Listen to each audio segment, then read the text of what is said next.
Hello. Hello, welcome to Church Has Glasses.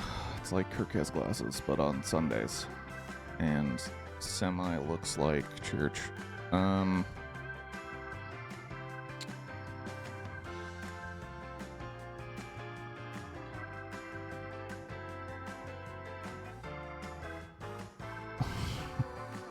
All the words slammed into a bottleneck of my brain.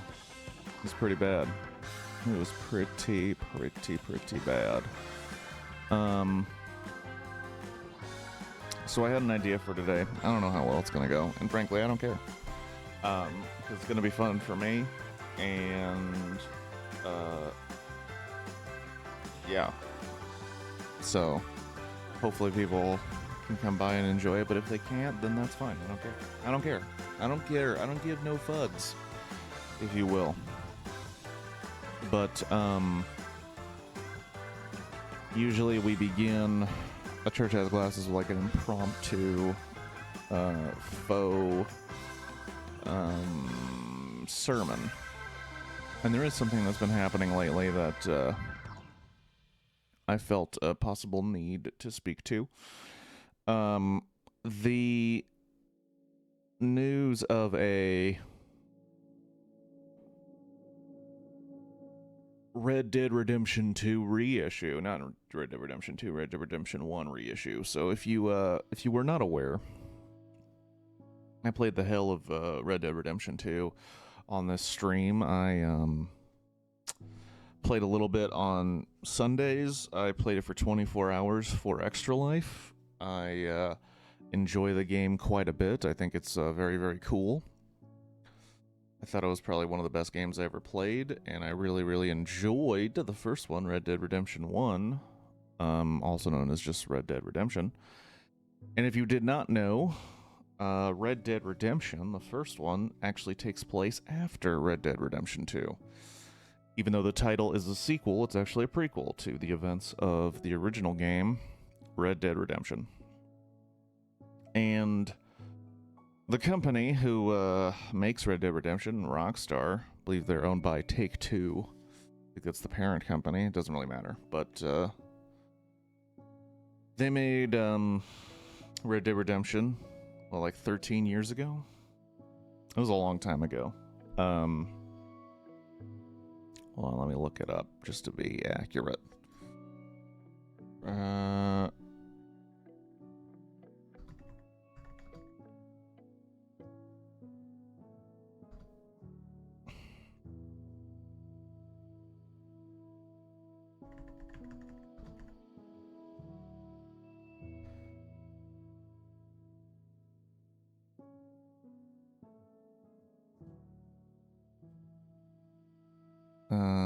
Okay, well, maybe it's just going to make it harder and harder.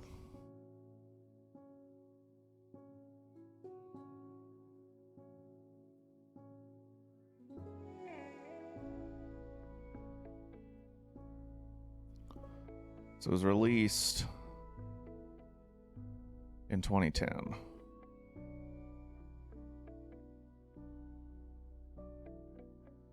13 years ago. This was released 13 years ago. And one of my favorite games, and I enjoyed playing it. I thought it was a pretty dope story. Very engaged with it. I liked it. I liked it a whole bunch. And I remember saying to myself, the sequel to this game, because Rockstar makes sequels. I mean, they've made a ton of Grand Theft Auto games. They've been perpetually working on Grand Theft Auto 6. So they'll definitely make a Red Dead Redemption 2. When they do, I'll buy it. And I was waning from video games. I used to play them much more consistently, and they used to take up much more of my time, and then it was more about movies and blah, blah, blah. So they're making GTA 5 with cowboy hats and DLC. So the thing that happened, Shadow, this week, because they did eventually make Red Dead Redemption 2. And I was like, okay, I don't play a lot of video games now, but if it looks good, I'll get it. And I saw the trailer and I was like, well, I'm gonna get it. And then I saw gameplay footage. I was like, I'm definitely gonna get it. And then I got Red Dead Redemption 2, played the hell out of it. I've beaten it twice. It's such a good game, and I think kind of a masterpiece in video games. But it led to an interesting situation where if Red Dead Redemption 2 is the prequel to Red Dead Redemption, you then want to replay Red Dead Redemption, because in terms of just sequencing, you want to continue the story, especially now that you know this context of the main character from the first game you played. But, of course, Red Dead Redemption was not available on current-gen systems. So everybody on Reddit and everybody who enjoys the Red Dead Redemption series, they immediately started saying remaster. They're saying, hey, you got the tools, you got the assets, you've made this amazing game. Just remake and remaster the first Red Dead Redemption with this stuff, and we'll be happy. And I thought, okay, I don't know how hard that is, but I imagine it's difficult. I imagine it's not easy to make a remaster of a game, like possibly changing an engine, going in and changing details. Like, I can't imagine it's easy to take a fully made video game and just remaster it. I can't imagine it's an easy thing to do, especially for a studio that has been working on Grand Theft Auto 6 forever. I thought, I just want to be able to play Red Dead Redemption on a current console, because the last time I played it was on PS3, which was 13 years ago. Well, there was some movement on the Rockstar website, and people on the Red Dead Redemption Reddit caught on to it quick. And they said, we're getting our remaster, boys. They started popping the champagne. They started shaking hands. They started giving each other back rubs. They were like, we got what we wanted. They listened to us, the fans. We're gonna be living life.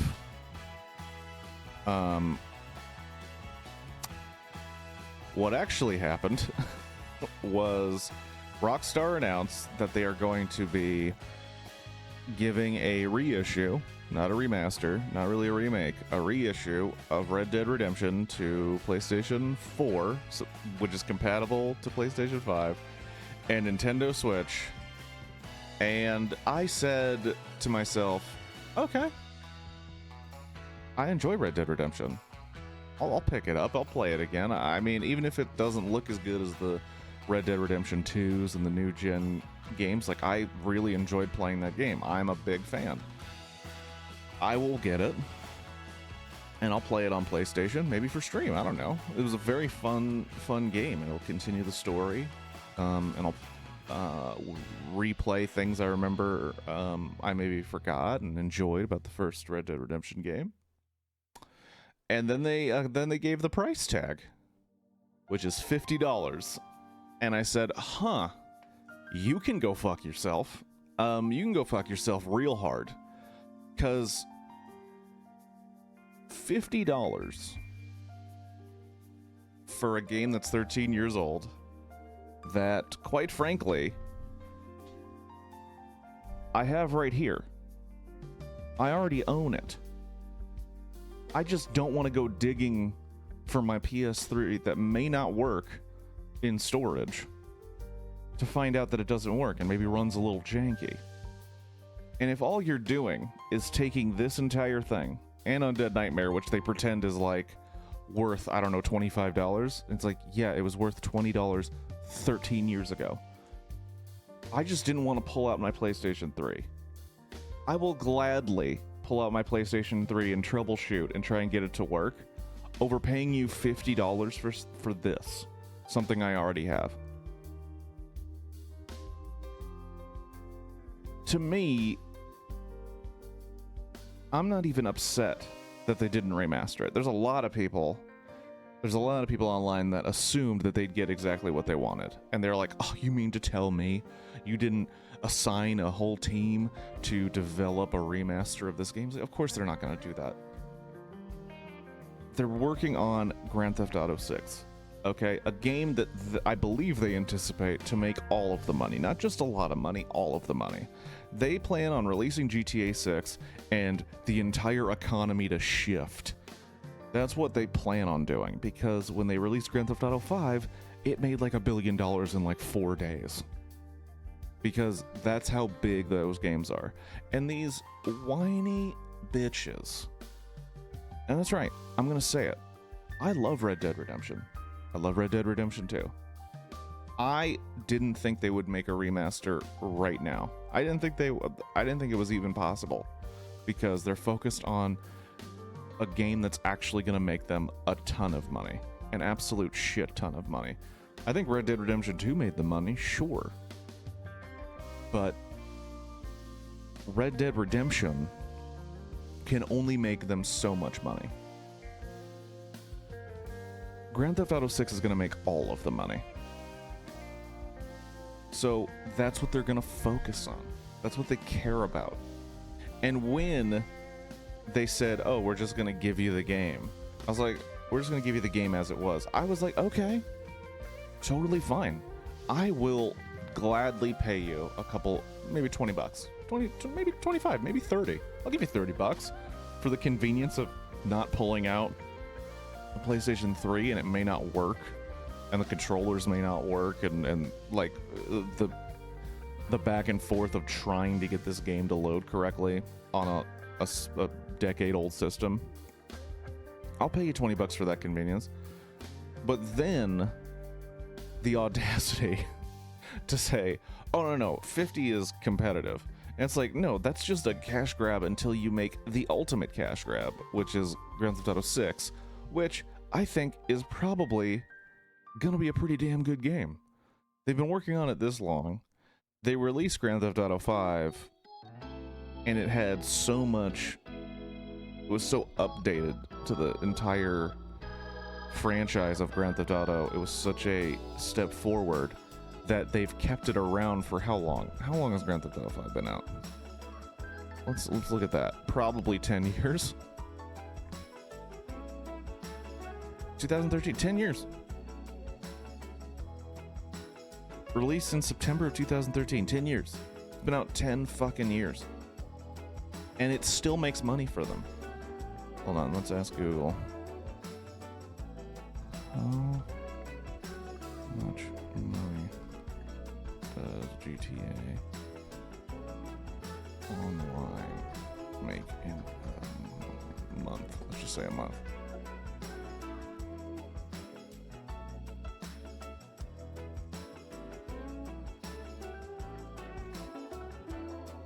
Translates to about 25 million every 10 days and 1 billion per year.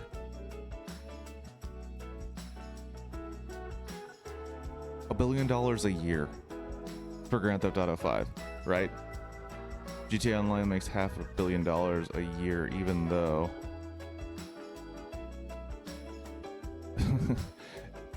knowing it earned $600 million just in microtransactions in 2019.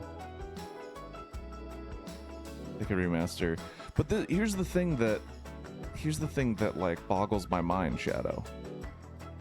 We know, and here's why the Red Dead Redemption thing is bullshit, right? They're greedy assholes. There is no doubt about that. But the thing that boggles my mind is people assume so hard that Rockstar's gonna do what they want, and then when they don't do what they want, oh my gosh, I'm never gonna buy a Rockstar game again. You're such a liar. You are a liar. And everybody is so reactionary online. Like when I saw the $50, I was like, that's bullshit. I'm not buying that. I will wait until it is to like $20 and then maybe consider it. There's no way in hell I'm paying $50 for Red Dead Redemption and Undead Nightmare on PlayStation 5. Especially if it's gonna look like this. There's no way. But the people that then took that and said, I'm not buying GTA 6. I'm like, you're a liar. You are such a liar. I anticipate that they saw the buzz for playing Red Dead Redemption and they said, okay, well, we can put it on the systems, right? And I'm pretty sure Red Dead Redemption was available for PlayStation 5 for free through PlayStation Plus about 6 months ago. And according to some people, it's available on Xbox for like $15 right now, based on how their store works. So what they did was they said, okay, people want to play this game again. The sequel has reignited some interest in this game that we made that long ago. I never bought a Rockstar game since GTA 5. Should I buy Bully or Midnight Club 6? Bully, I didn't get into Bully, but the more I saw about it, seemed like a decent game. Just don't buy Manhunt. That's going to turn your kids into homicidal maniacs. But, the thing that boggles my mind about Rockstar's decision is I don't know how much money it will cost just to put this game available for Switch and for PlayStation. But putting it at $20 would kind of guarantee it would sell pretty well, because people are so interested in playing it again. And to kind of take the consideration, like, hey, like, even if they did a press conference, they just announced it like, hey, $50, do you want it? And everyone's like, no, that's bullshit. If they had done a press release that was simply, hey, guys, I know that you're clamoring for a remaster of this game with the mechanics and the quality of its sequel. We can't do that. We're not focused on that. We're focused on bringing GTA 6, which will probably be the next juggernaut in gaming. That's what we're trying to do. We did it with Grand Theft Auto 5. We're trying to make something so good, people are going to stop playing Grand Theft Auto Online, which apparently makes 6 figures every couple days in microtransactions. We're trying to make something that takes people away from that, which begs the question, why would we even do that to ourselves? That's what we're making right now. So we're not going to spend time and energy on a remaster of this game that honestly is going to cater to a smaller audience than this other game that makes us a ton of money. They could, like, don't treat us like children. Just speak to us like adults. But that's the problem. They've learned that we're all just children screaming at them. Instead, they said, we're going to put it out.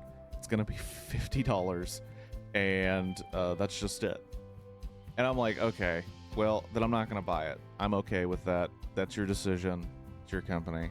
I'm just not going to get it. Everybody else is starting to declare to the universe, well, then I'm not going to buy Grand Theft Auto 6. And to that, I'm like, you're a liar.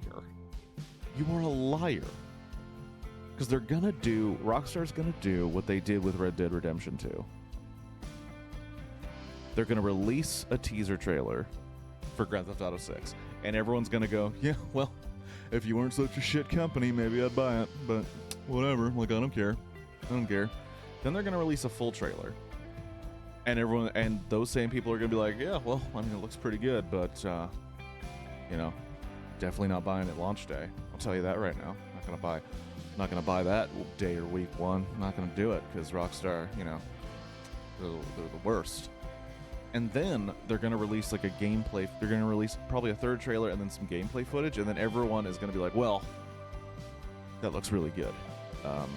It looks very, very cool. I'm going to have to get that. And then it's going to have a huge opening. It's going to make $1 billion in like 15 minutes. And then everyone's going to talk about how it's Game of the Year. And they're going to forget about this.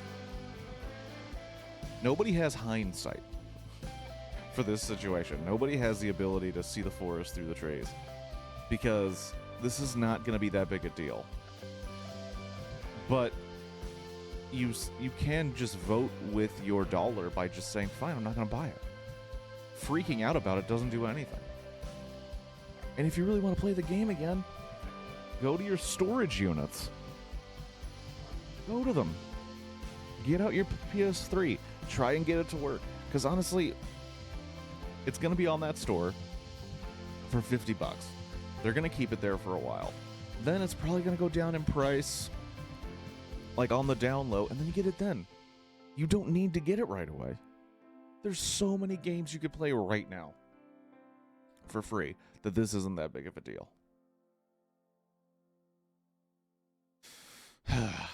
That was my rant for this morning. I don't think it accomplished much. I think it was an audience of maybe Shadow, who I have a feeling does not care about this. But it's what's going on.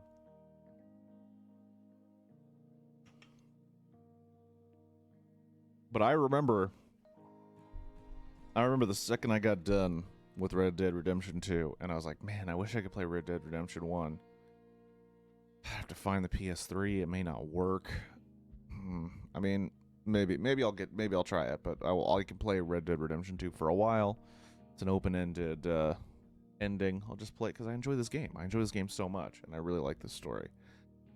And then when they announced it this week, at first it didn't include price on the announcement I saw. It just said it's coming to PlayStation 4 and 5 and Switch. And I was like, you got it. I'm sure it'll be like $20, but that's understandable. They gotta charge something. Like, that was literally my thought. They gotta charge something. $20. I mean, you know, something I already have, but I've paid for the same game over and over. I have like 4 copies of BioShock. I don't mind. And then they said $50, and I was like, why? That doesn't even make sense. Okay, I'm not gonna buy it. Like, that was my reaction. Okay, I'm not gonna buy it.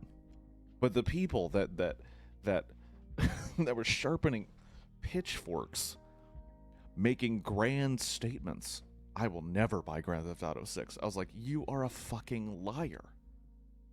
You're a liar. Come on.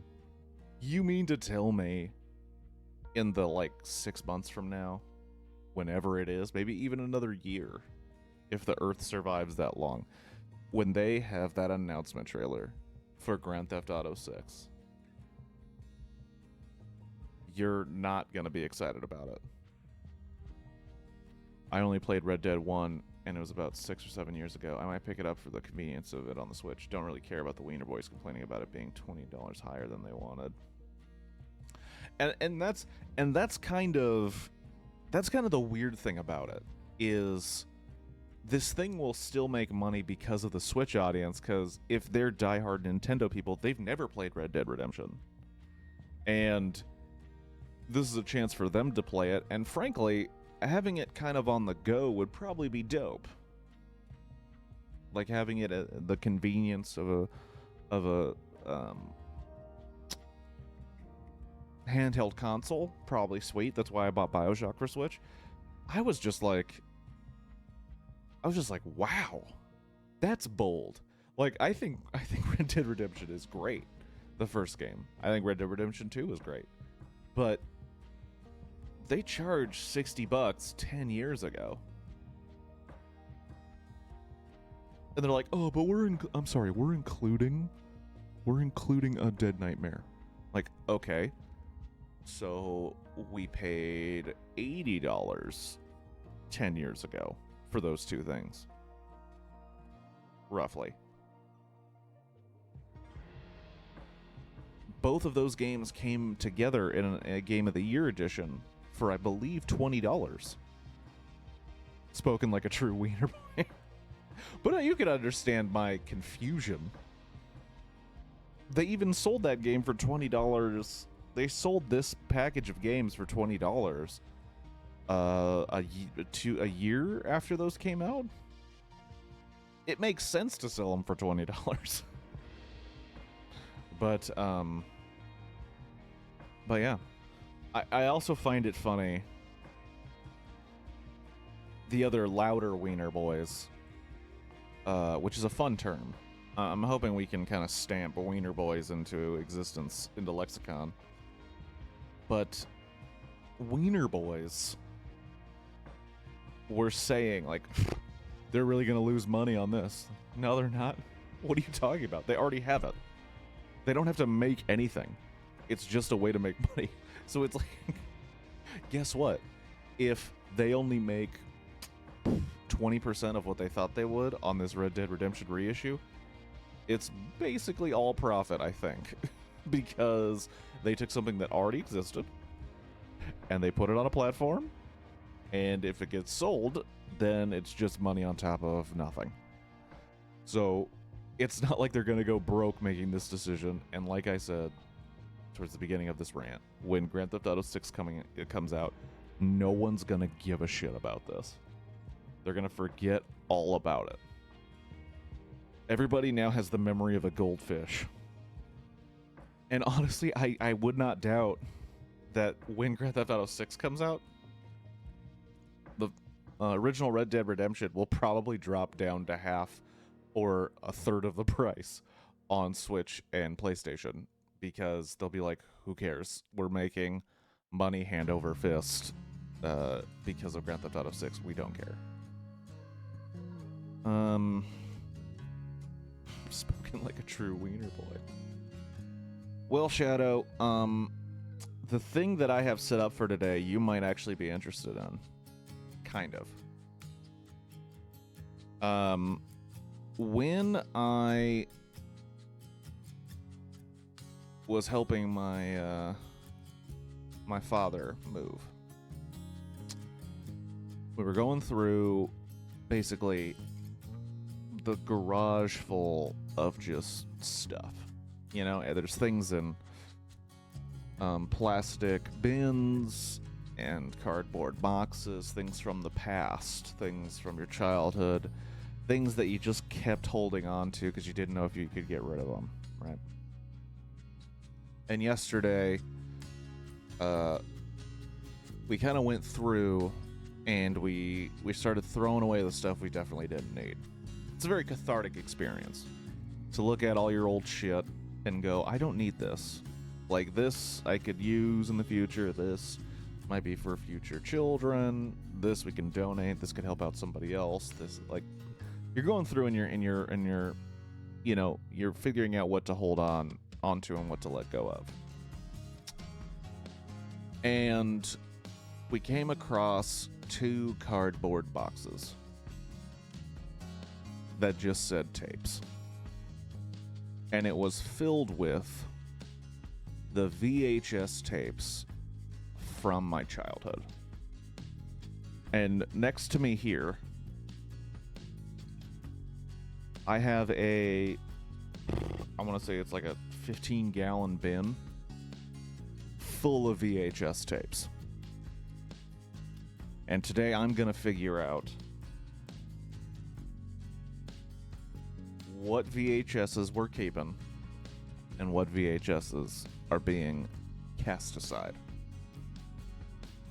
So today, instead of Power Wash Simulator, which I think kind of just makes people fall asleep, but by the way, still plan on playing it probably on Wednesday, because Power Wash Simulator is kind of my jam lately. But instead of doing it this morning, I am going to look through this giant pile of VHS tapes and decide whether or not I'm going to keep certain VHSs. And while doing it, I'm going to keep a little record. And keep a record of what we're hanging on and what we're letting go. So let's begin with the VHS selections.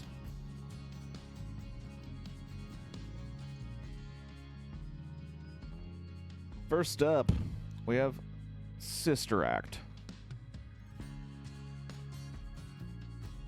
Well, that's a bummer. I didn't know we had a VCR. I thought we had gotten rid of ours, but my dad swears we do have one. First up is Sister Act, and I'm going to be honest, I remember really liking this movie, but I have no desires. I picked up a pristine copy of Leonard Part 6. I'm going to say this is being donated. That's being donated, for sure.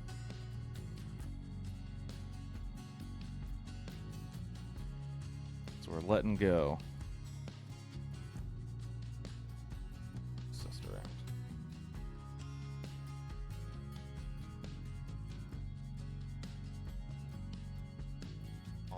Alrighty. Here we got one. A classic film. E.T. the Extraterrestrial. A movie that I have not seen in quite some time.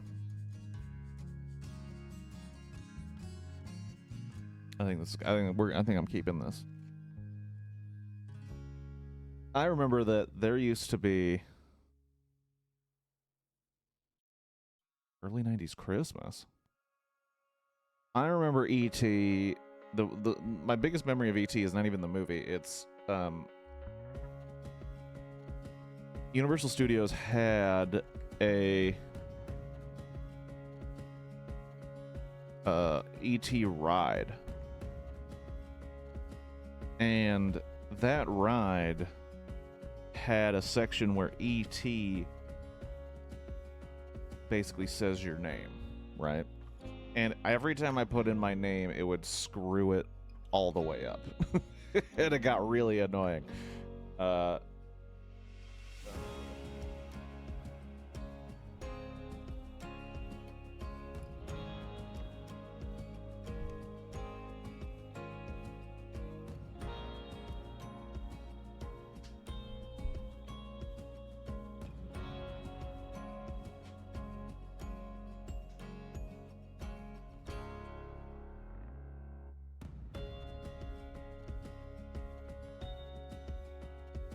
Okay, we have E.T. bored me as a kid. I tried watching it about 10 years ago, and I thought it was really well made. It's one of those movies that I'm like, I remember liking it as a kid, but I also don't remember a single thing, and every time I try to sit down to watch it, something takes me away, or a different movie gets in the way. Now here's a movie I don't even remember watching, Throw Mama from the Train. I think we're going to throw that movie to a donation.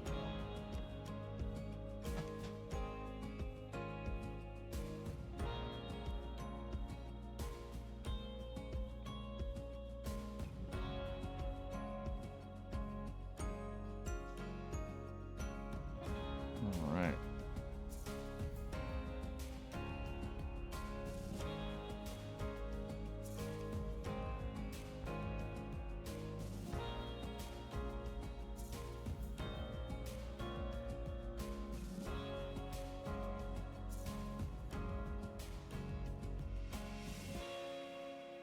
So here, we have another movie that I honestly would keep if I didn't throw Mama for It is a sequel, unofficial. It's a alternative universe, Goonies. So this next film I would keep if I didn't have it on DVD, and honestly, it's not important enough to have a backup in this format. Son-in-Law, starring Pauly Shore. I think, straight up, that this movie is a little bit underrated. I think it's actually a lot better than you would expect it to be. But I also think I don't need this in my life. Because I already have a DVD of it, and it's not something so important that we need backups.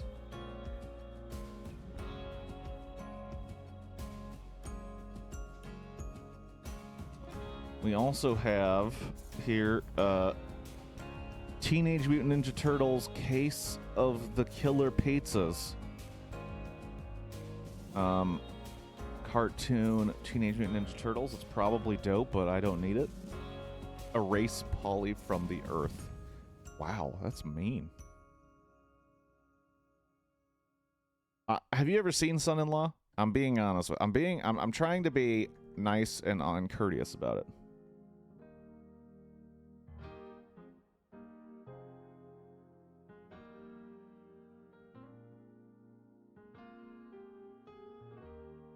Definitely don't watch In the Army now.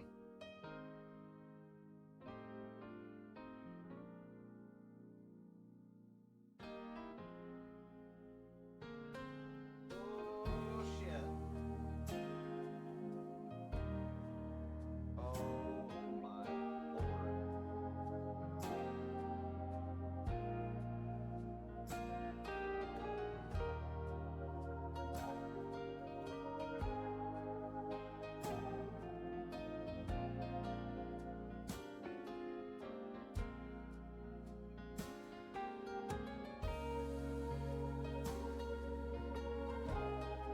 Who Framed Roger Rabbit? I've seen the trailers. It stopped me there. Okay, I'm telling you, Son-in-Law is not that bad. You do have, there is obviously a lot of Pauly Shore in it, but it's not that bad. Who Framed Roger Rabbit, dude? Hey, Squirtle, I have a giant pile of VHSs. I'm deciding which ones to keep and which ones to send away. This is hard. This is really hard. Oh my god. I want to keep it. But also, like, I'm pretty sure I have this on DVD and maybe Blu-ray.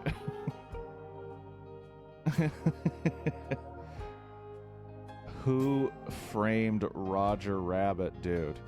Oh, 2 Steven Spielbergs in the keep pile.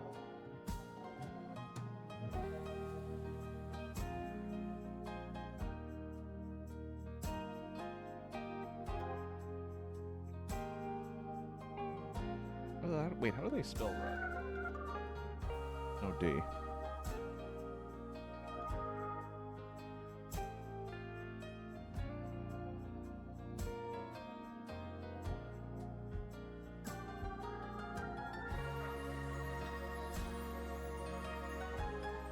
All right, we got a gruesome twosome of Tom Hanks here.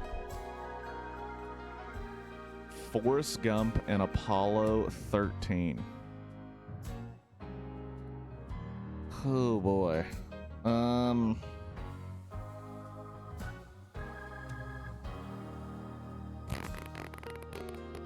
That's hard.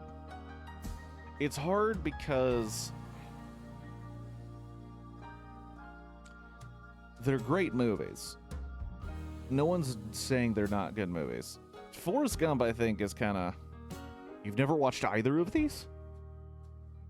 Okay, I definitely recommend Apollo 13. Apollo 13 is fucking nuts. Apollo 13 is badass. Forrest Gump is kind of like a trip through the 60s and 70s. Oh boy.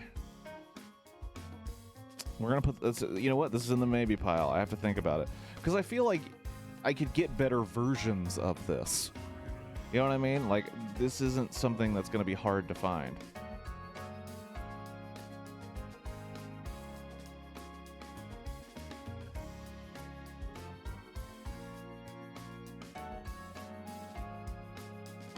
But I don't really care for, especially ones that took a lot of work. But I can enjoy that. But they bore me. Roger Rabbit, any Miyazaki movie, the Stop Motions. How do you feel about Apollo 13 and Forrest Gump?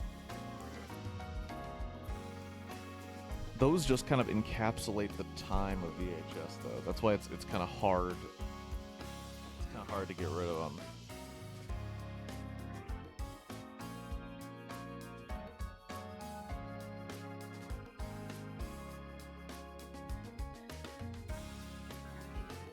Wizard of Oz, dude. Wizard of frickin' Oz.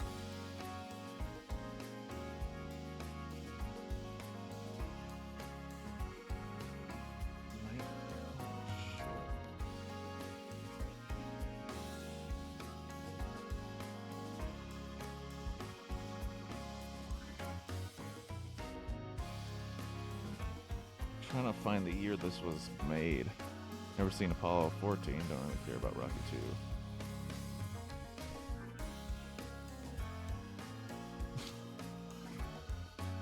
I see what you did there, Shadow. Hilarious. It's also interesting that you made that joke.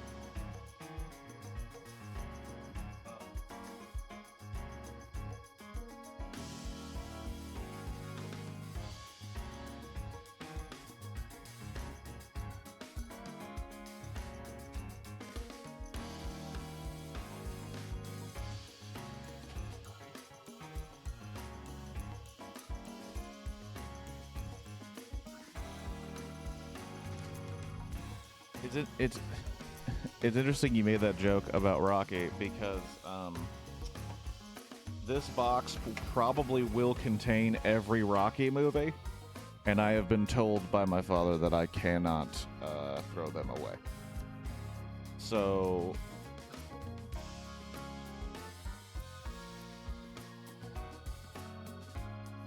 in the keep, we're keeping Rocky 3, Rocky V. Which Rocky 5 sucks, by the way.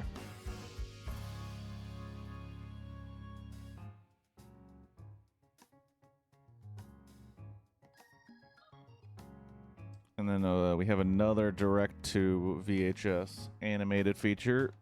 The Shredder is Splintered, Teenage Mutant Ninja Turtles.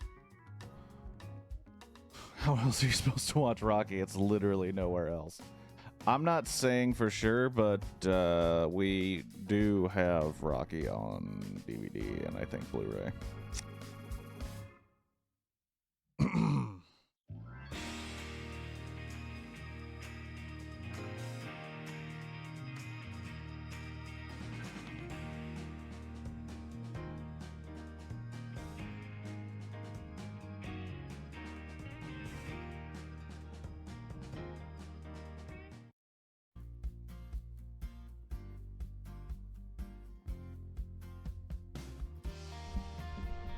All right, where were we?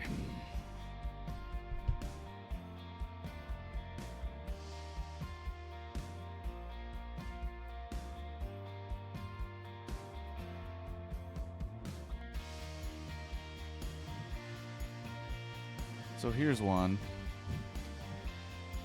A couple of years ago, I would have said, we gotta keep this. But the more I learn about Tim Allen, and the more I learn about this movie series, I'm gonna let it go.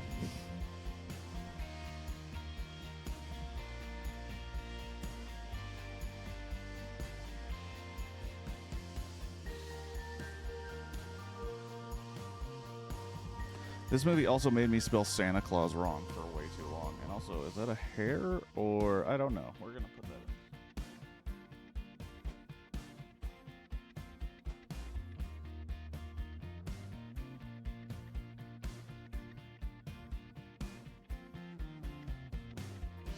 And here's another one that I think I'd get some flack for sending away, but also I kind of don't care.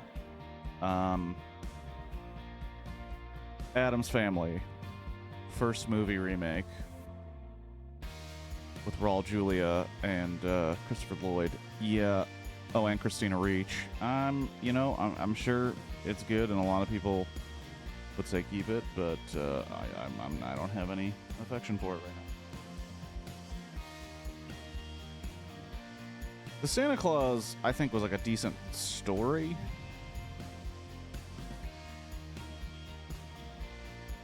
But I don't know. It's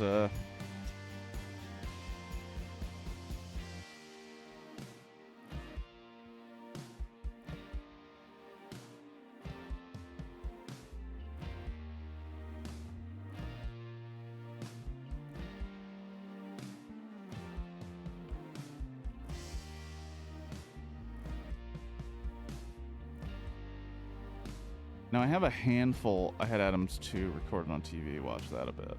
I have a few that are just blank. And you don't want to donate those in the event that it's like, I don't know, pornog? I don't know what it is.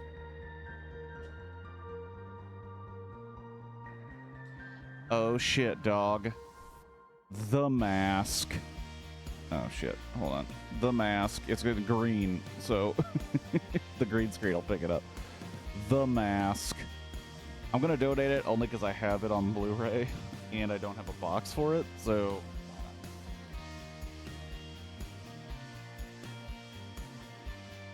if I find a box, I will add box and still let it go.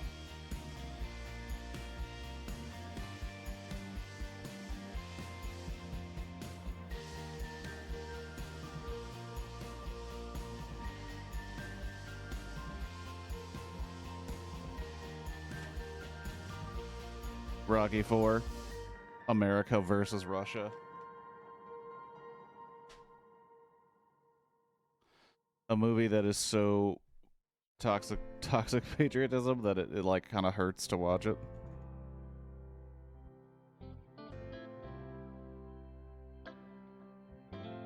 Only saw The Mask once. I'd rather just watch Mask or an episode of Mask. I think it's a pretty good one. Got another blank tape.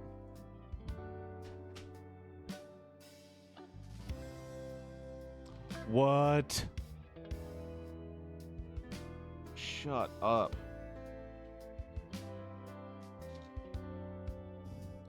Cool Runnings, dude. Oh my lord. This is something I would keep, but I'm pretty sure I do I think I have this on DVD. And also, look at this. I don't know if you could read it. Recommend this comedy hit to friends. Huh? I'm gonna let somebody else possibly pick this up at like a Goodwill and then be shocked at one, how probably inaccurate to the story it is, but also funny.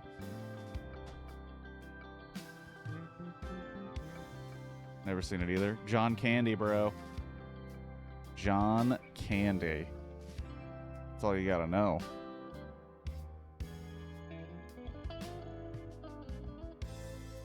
The Jamaican bobsled team.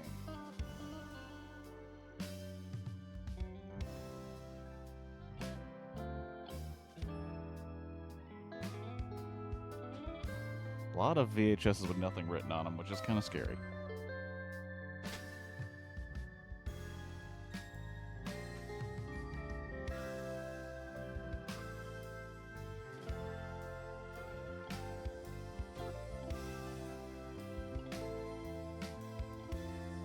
Boom. Turner and Hooch. This is another one where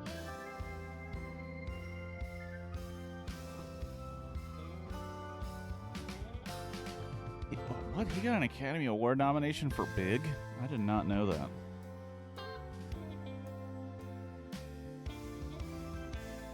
Yeah, Turner and Hooch. That's one that you want future generations.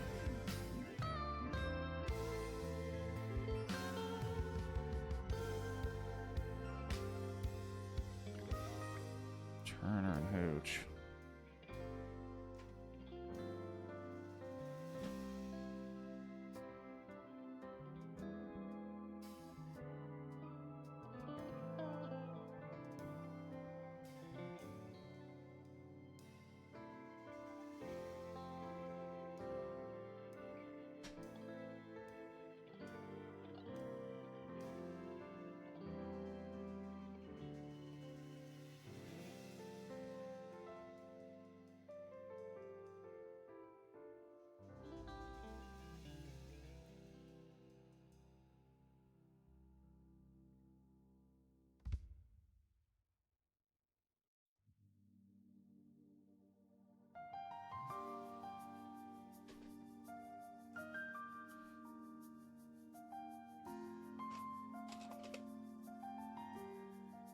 A lot of never seen the Hooch.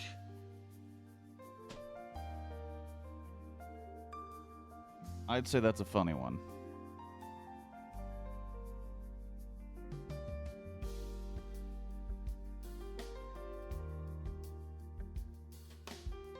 A 30-minute short film called The Money Story?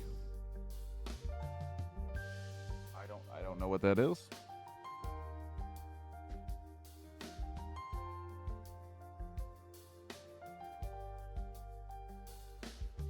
Holy shnikes. This is another one.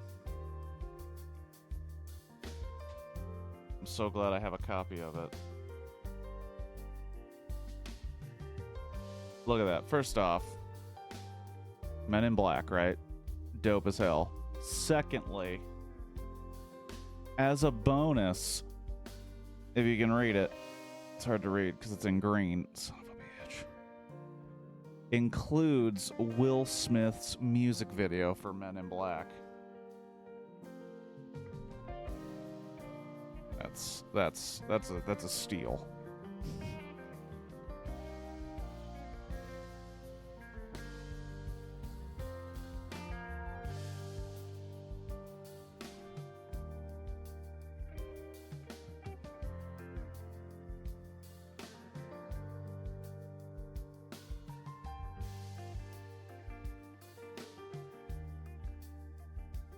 Oh shit.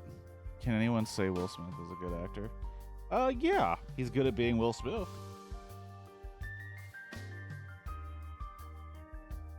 It's gonna be completely green, so it's gonna be impossible to raid. Son of a bitch. Teenage Mutant Ninja Turtles 2, The Secret of the Ooze. I'm gonna donate that one, but I also need the box for it.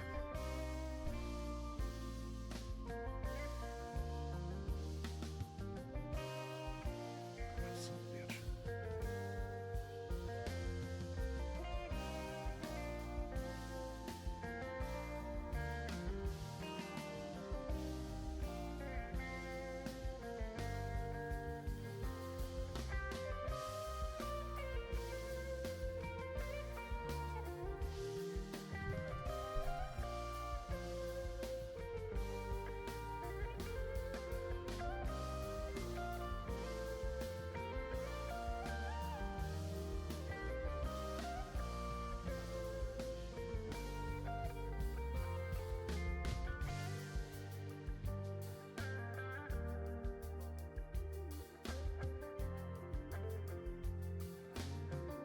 Holy crap.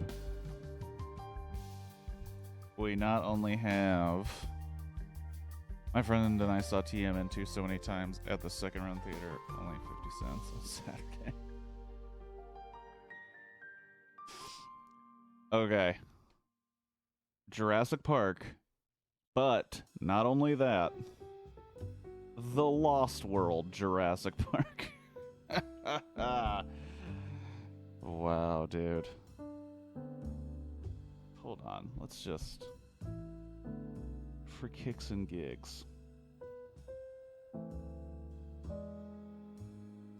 Someone wanted a VHS.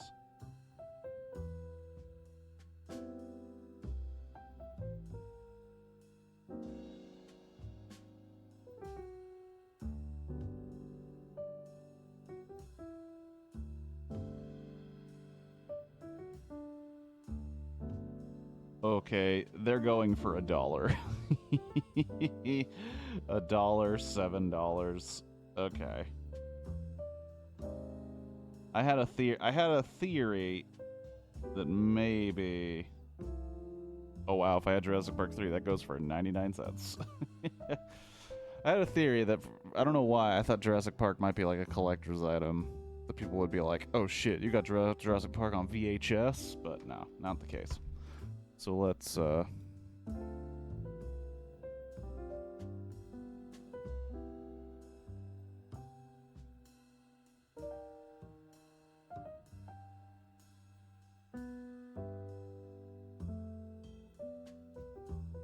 was gonna say Jurassic Bark.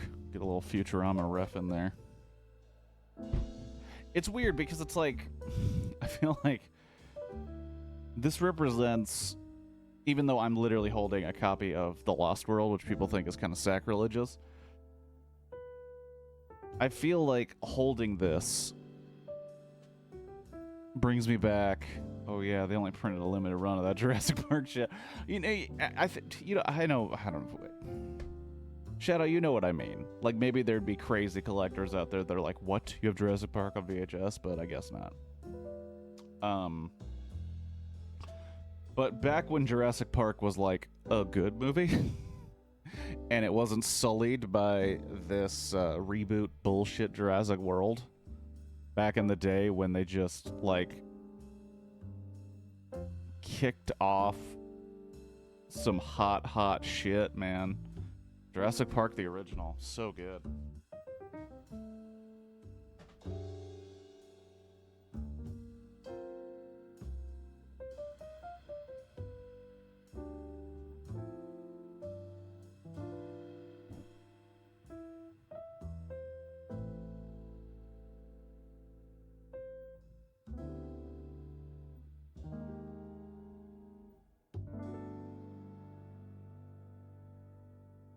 more blank ones.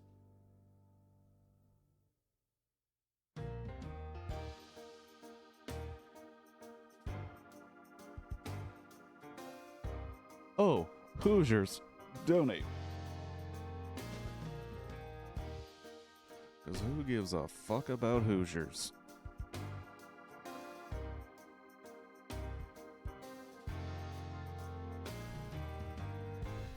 Give Richie Atz on a plane with a bomb.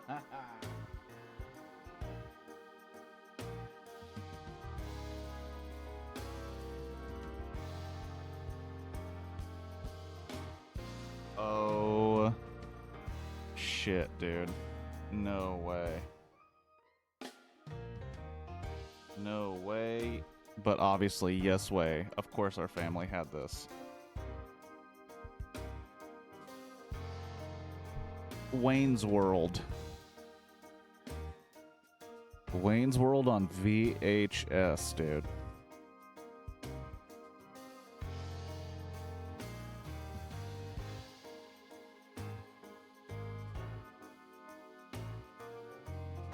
Wow. Holy shit. Purchased at McDonald's, not for resale or rental. What?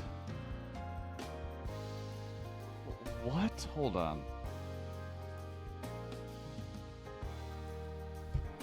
McDonald's.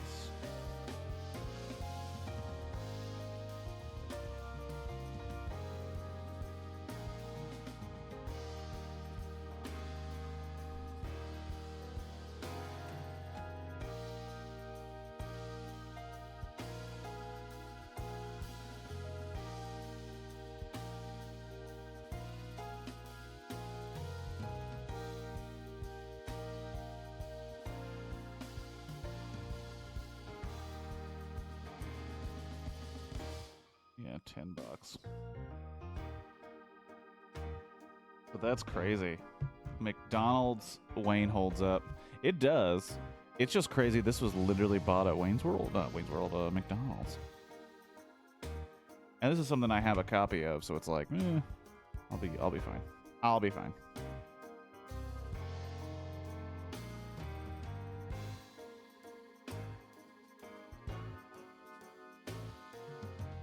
And of course, Garth pretty much looks like me.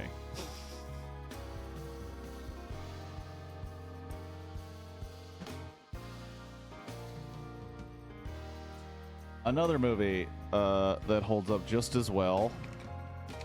I should also be checking that these are actually filled with the right ones, huh? Ants. Have you ever been like, man, I want to see an animated movie with Woody Allen and Sharon Stone?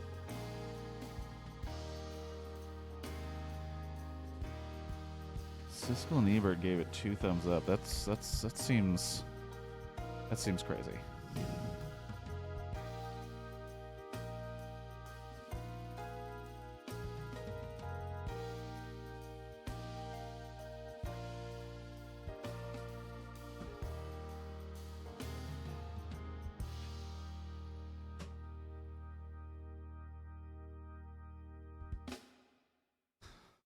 I remember a previous McDonald's VHS sale, Field of Dreams and Puff the Magic Dragon. That's how I saw Puff.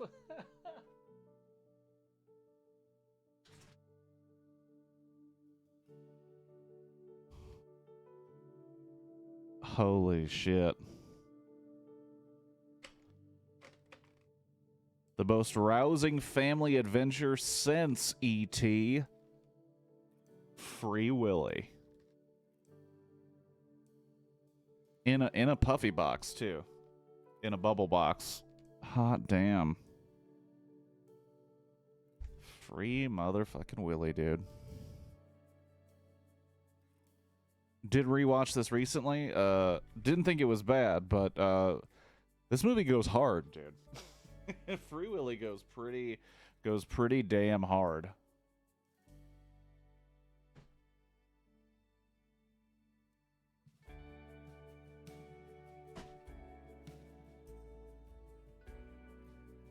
Excuse me. Free Willsiak just turned 30.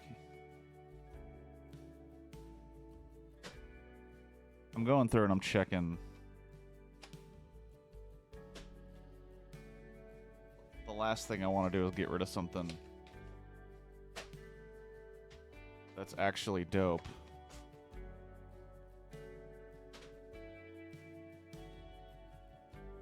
I didn't check the...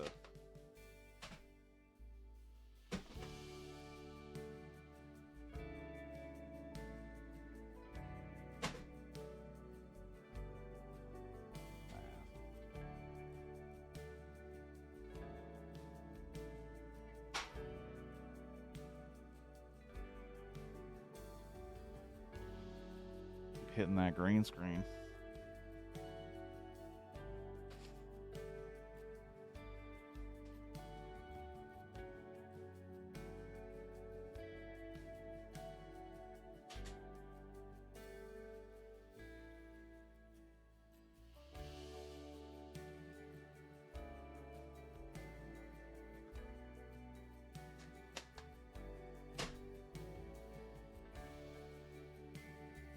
Never seen Willie either. It's pretty good. I think it's worth a one watch. But it's also kind of fun because it's supposed to be like a kids movie, a family film, and it starts out and it's like it's literally like, hey, this kid's into some bad shit. He's in a like roving children's gang that lives on the street, and his mother is addicted to drugs, and he believes that his mom will come back for him, but she ain't. And you're like, the fuck am I watching? I thought this was a movie about a whale.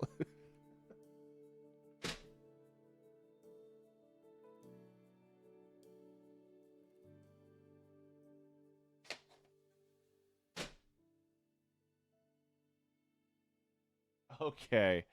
All right. Here we go.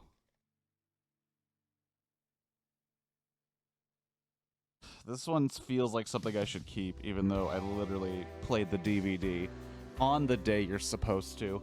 Boom, Independence Day. Hot diggity damn, man. Is Will Smith a good actor? He's good in this. I mean, that's what it called for, and he delivered. And also, the reason I'm listing it out is, one, I want to see if I end up keeping more than I send, because there's a lot that I'm avoiding, because I'm probably going to end up keeping them. Even though I've gotten rid of Jurassic Park and Men in Black, which I think are great movies. And a movie I haven't seen, and I'd rather not make my first time be on VHS, Field of Dreams. Earth. He doesn't even say Earth. That is a meme. That is a Mandela effect. He does not even say Earth if you watch the film.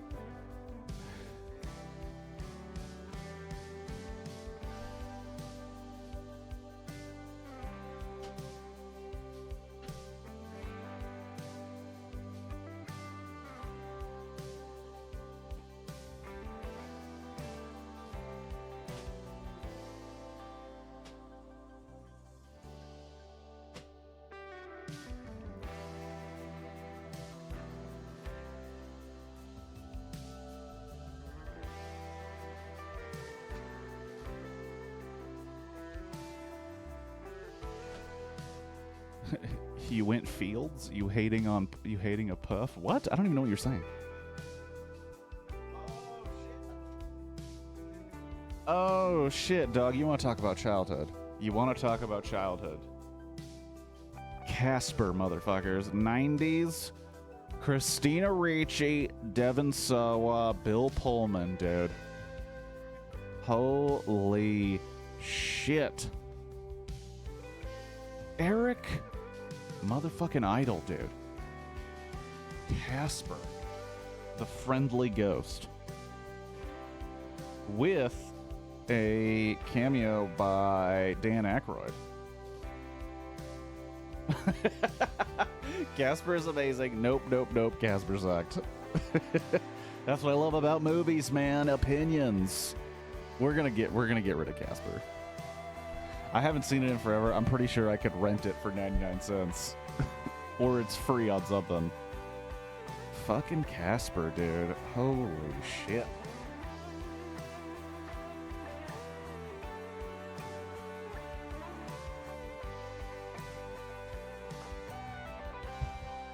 Okay, well, let's do, let's send this out for sure, because who gives a shit? 8 men out? Yeah, who cares? Oh, that's a big fat who cares. 8 men out. Who gives a shit? Speaking of who gives a shit, you want to talk about weird movies and weird sequels?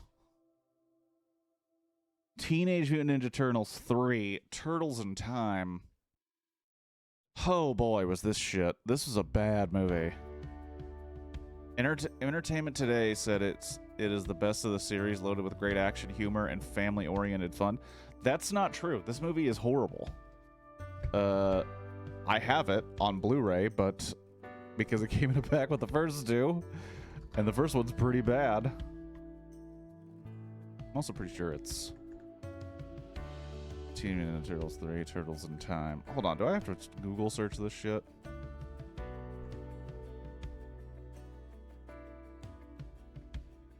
Oh wait, that's the game. That's the video game. Okay, so it's just Teenage Mutant Ninja Turtles 3, which is lame because they do time travel in Teenage Mutant Ninja Turtles 3. All right.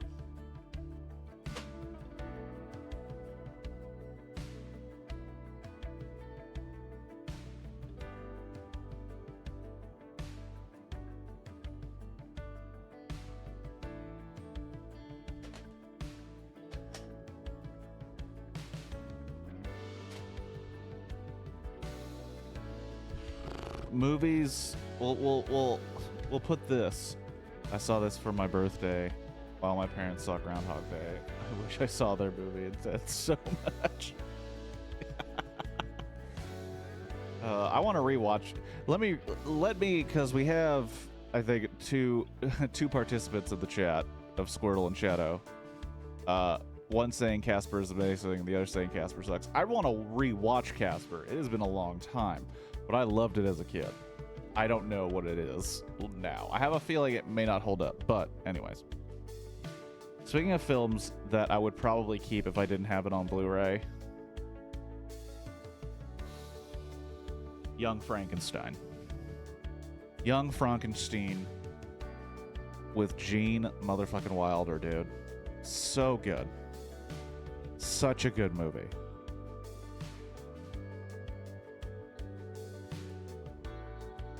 Yeah, Young Frankenstein. It's a good one. And, of course, in the same vein, Ace Ventura When Nature Calls.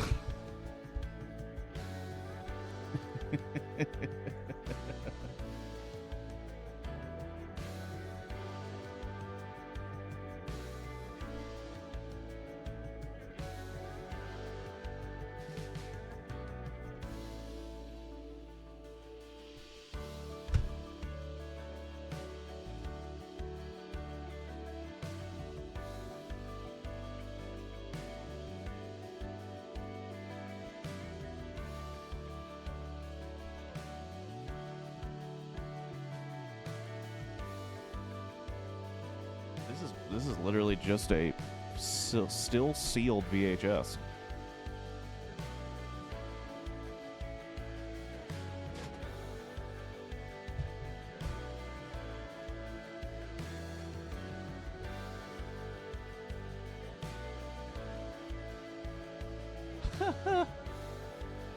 And of course, a tutorial of how to play bass. Let's write it out. We gotta write it out.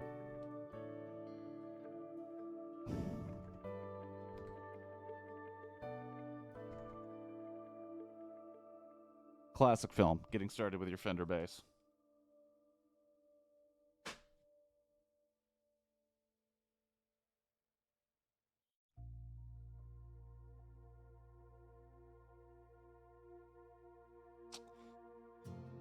Oh boy.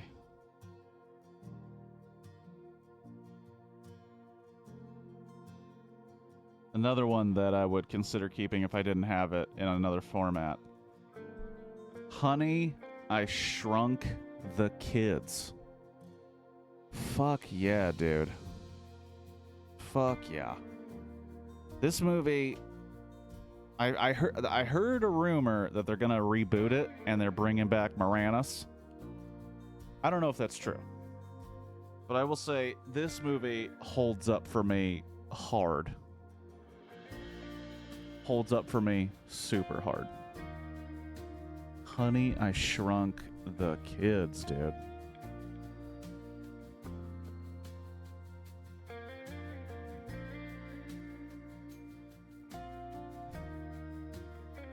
That's a good movie.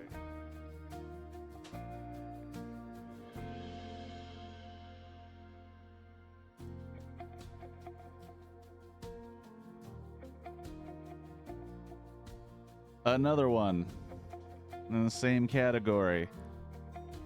Mrs. Doubtfire, dude. Rest in peace, Robin Williams.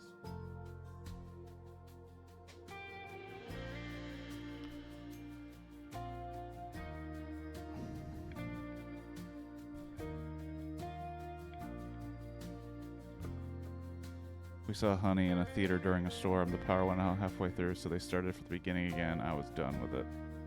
What? Dude, I would be stoked. Maybe not. I probably wouldn't be. Actually, now that I think about it, I probably would not be stoked.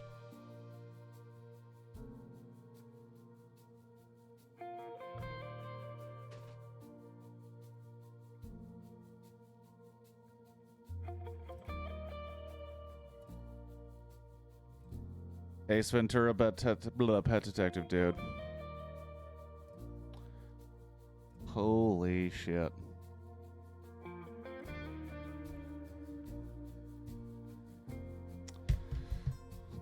I just feel like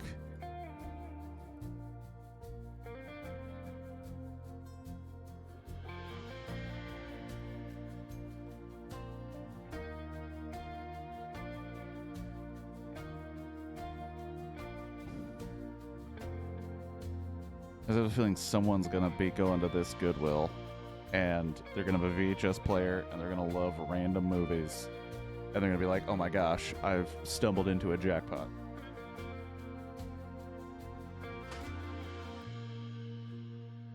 I remember liking Ace of the Kiss, saw it on TV a few years ago and hated him.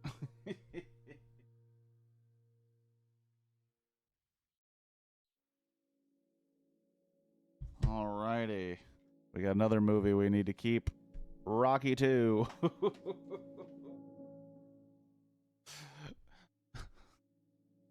We found all the Rockies.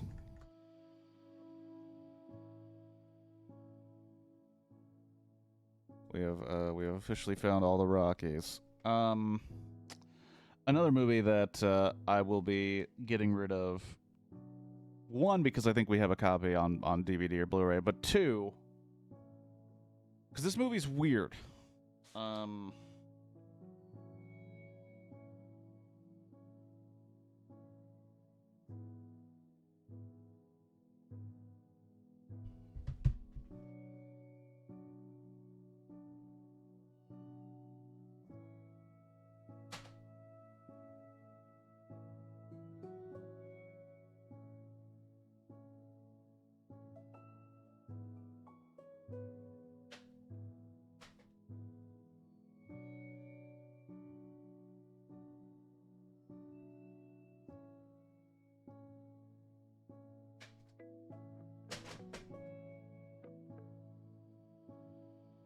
Did Balboa come out on VHS? I don't think so.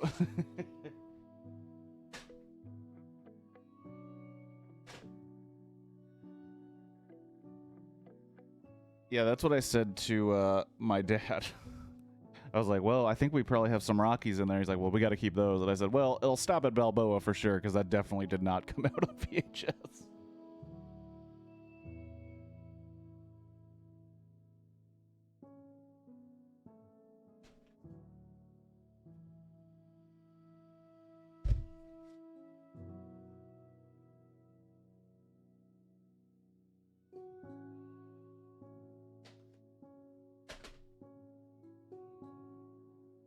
So here's one. Here's one that I've actually been thinking about recently, because I remember watching this, but I don't remember specifics. But I have to imagine it doesn't hold up as well as I think it will. Harry and the Hendersons.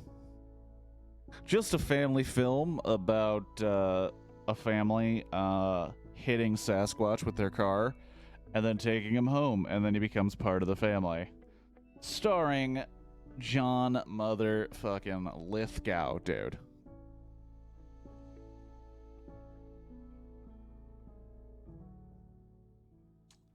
This is a movie I've been wanting to rewatch for a while. I just remember being bummed out that Harry dead deer. Oh yeah, Harry. Because don't they go hunting? Like, it's a pretty rural area, I think, in like the Pacific Northwest, and they go out hunting, and then Harry is like, "What the fuck?" Oh no! There's a deer on the wall. That's right. Oh yeah, that's really sad. I remember that now. Harry and the Hendersons. This is a movie that I want to rewatch at some point, but I also know it's probably available somewhere. Let me do some quick independent private research, and yes, it's about Harry and the Hendersons. Harry and the Hendersons streaming. See, they know what I want. The premium subscription. What kind of premium subscription?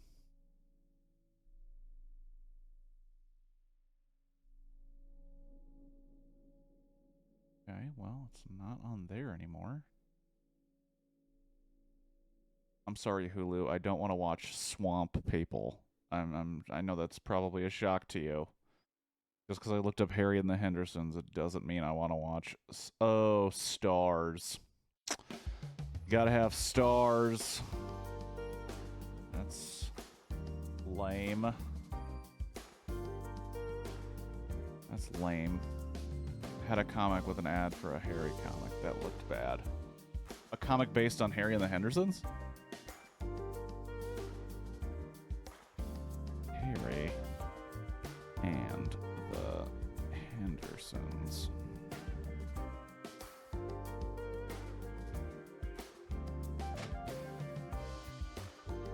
Alright, here's another one from my childhood that I don't know exactly what's going on with it.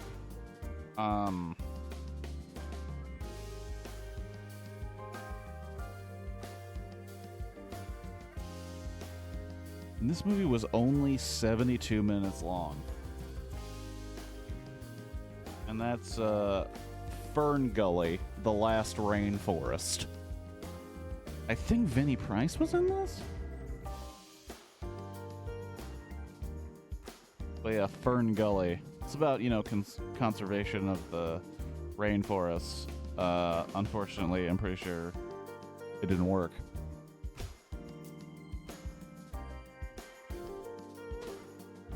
We're still destroying it, baby! Fern Gully. The Last Rainforest.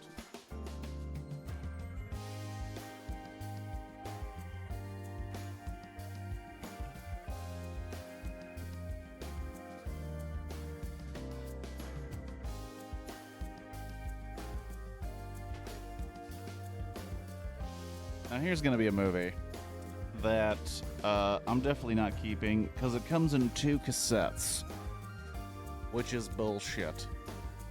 But also because I don't really like the movie that much. Titanic. And I have given my theory on this, I think, on stream. But in my theory, Jack never existed. That character is not real. As we know, the entire film is told from Rose's perspective as an old woman describing what happened on the Titanic, and she tells a story about Jack. I get a kick out of seeing the apocalypse movie Independence Day. Hilarious. But I'm given a theory. And that theory is Jack never existed. Rose made him up to make the story of her cheating on her fiance more compatible. What really happened is she got on the boat. She hated her fiance. She was coming into her own sexually, so she had a lot of experiences with men all over that ship. So what she did was she made up a story about the world's greatest human being, Jack, so that people would kind of understand, like, oh, well, you know, she was just with Billy Zane. That dude's a piece of shit. Fuck the Titanic, there was enough room on the door.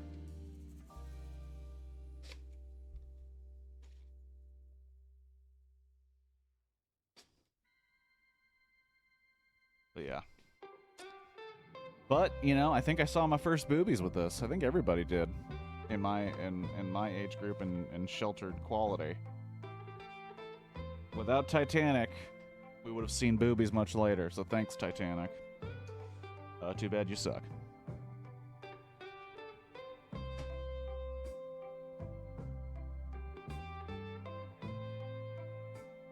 Boom. You want to talk about fucking quality. She couldn't make room on that door. Tyler Durden was taking out the space. You want to talk about quality, dude. You want to talk about good shit. Original Teenage Mutant Ninja Turtles live action movie. Hot diggity damn. Another movie that I would think about keeping if I didn't have the Blu-ray. I think my first boobs was Doc Hollywood. There's boobs in Doc Hollywood?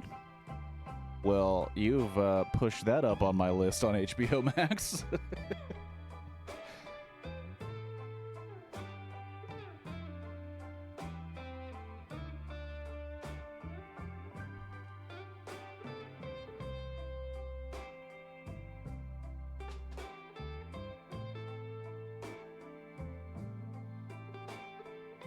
Oh, yeah, I didn't get to this one. So this movie is really weird. Rewatching it at my adult age made me feel really uncomfortable, and that's big. Because it's about a 12-year-old turns into an adult, and then a woman has sex with him, and they kind of just have a moment where she realizes that she had sex with a child, and you're like,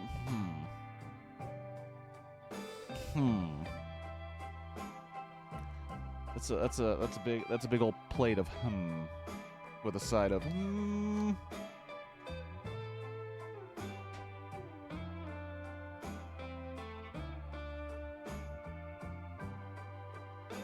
We'll all be shitting bricks.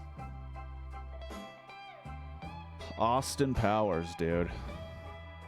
OG Austin Powers. Mike Myers, Elizabeth Hurley.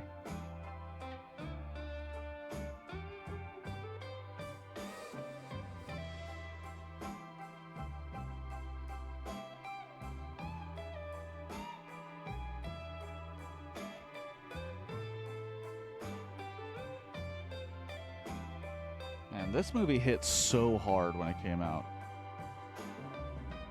It was all anybody was talking about. Austin motherfucking Powers. And technically it's Austin Powers, International Man of Mystery.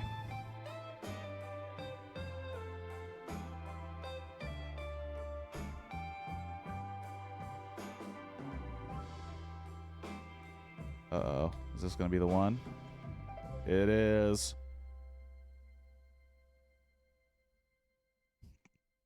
I wondered what was going to be the movie that pushes out the titles. It was Austin Powers, International Man of Mystery.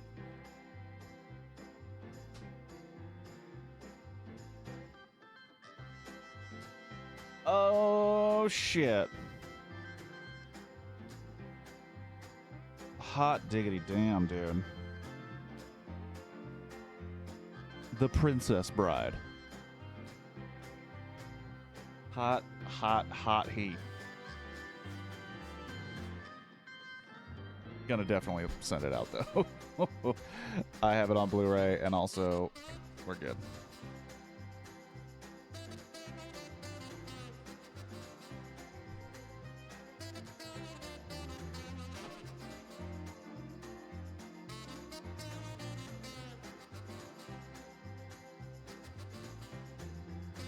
Finally found a box for one of these stragglers. it's completely tore up, but...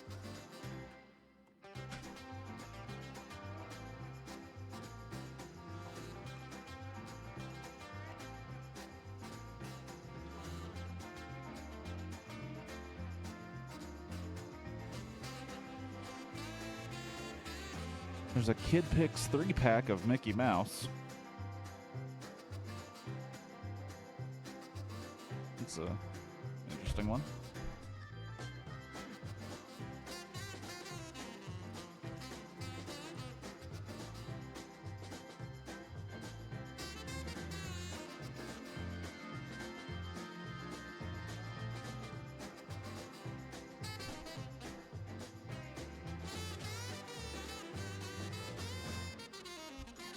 Now here's gonna be some, just talking about that hot heat earlier and movies that,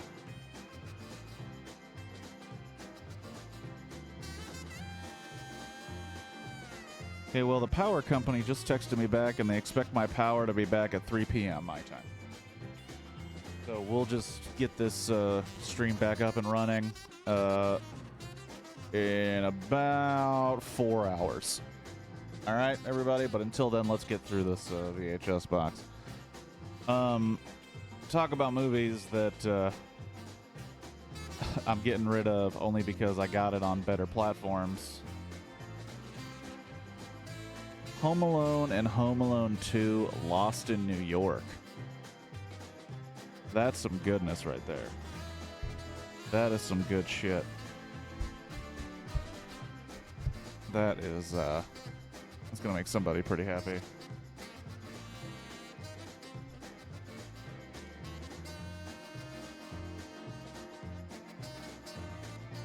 Some 800 number is calling me. I'm obviously not gonna answer it. I don't know anybody at a fucking 800 number, dude.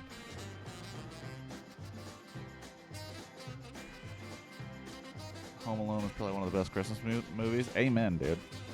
Amen.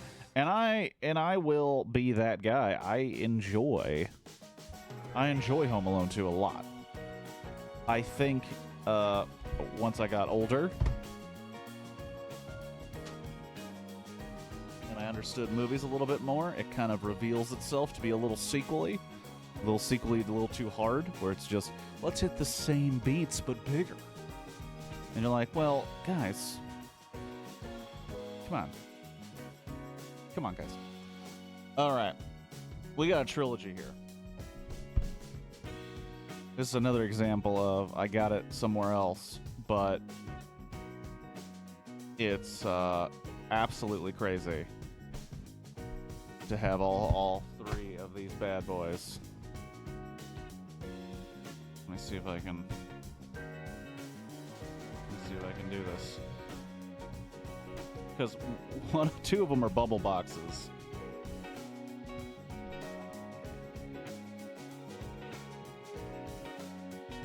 It's all of the Mighty Ducks. Mighty Ducks D2 and D3, dude. These movies are hilarious for different reasons. The first one, because it's just a funny movie. The second and third is hilarious because of the leaps they expect you to take in logic. Like, this guy, Emilio Estevez, is getting a next level sponsorship from a sporting goods company to be the coach of a Pee-wee hockey team that's not going to the Junior Olympics. They're going to the Junior Goodwill Games, also known as the fake Olympics because they couldn't get the rights to the Olympic logos. And he's acting like hot shit, brother. That's the big conflict of the movie, is the coach is getting a big head. The coach of a children's hockey team that went to the not Olympics. It's hilarious. It's a hilarious movie. And then D3, the Mighty Ducks, is shocking. Because D3 the Mighty Ducks implies that a not Olympic team winning, spoilers for the second movie, a Pee-wee team that didn't win the Olympics, they won the Junior Goodwill Games, was given a full ride scholarship to a very prestigious high school, private high school, not to be their varsity team, but to be their junior varsity team. Doesn't make any sense. That's what we call ridiculous. That doesn't make any fucking sense at all. But they're definitely worth a watch if you got the time and you got the patience. It also has that D3 The Mighty Ducks has that awesome sequel thing where the main star is in it, kind of. I saw the trailer for D3 with a friend, and he was so hyped because they were rollerblading and jumping. He was a moron.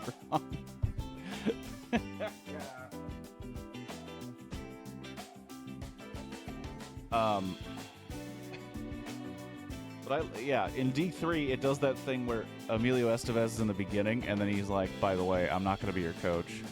And they're like, what? And then he's not in 90% of the movie. And then he's in for a little bit towards the end, and then he's gone. Very much the like, I really don't want to do this anymore, guys. I don't want to do this.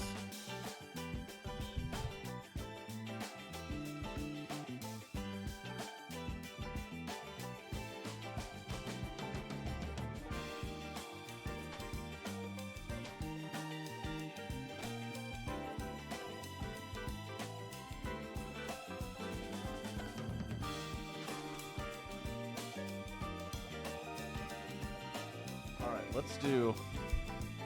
Holy shit, this one is destroyed. Alright. So now we're gonna do 2 movies that don't get enough love. Okay? And it's not just because I saw them when I was a child and my brain chemistry was different. It's because they're quality films. Okay? And I refuse to accept anything but that as the explanation.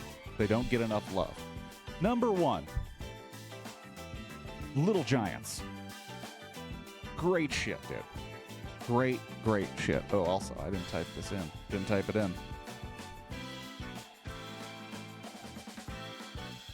Ducks. If I could spell ducks right.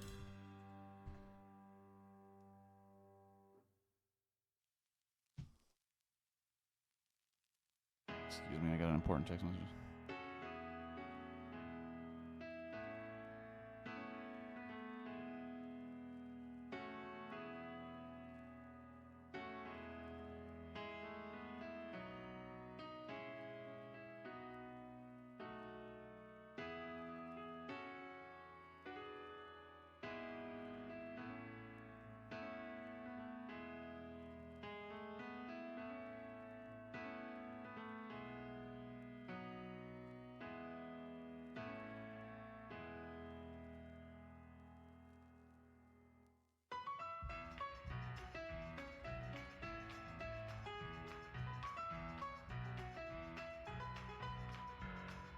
Alright.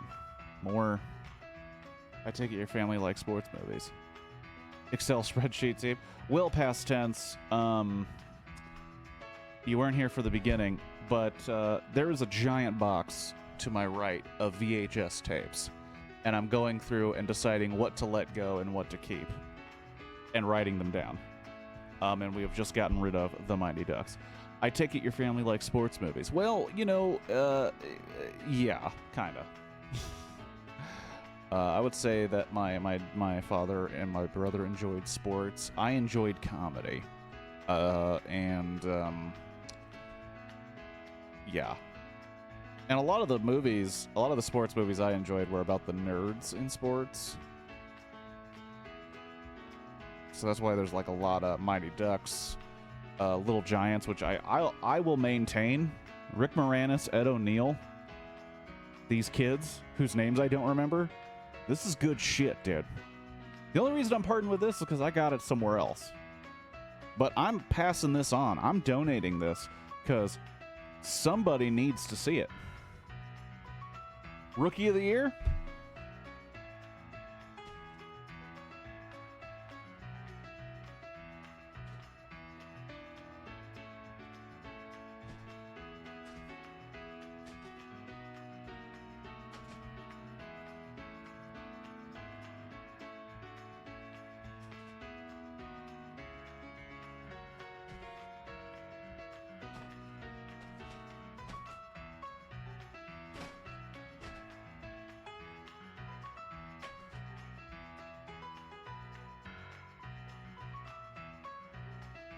Okay, I could have swore I had Rookie of the Year in this box.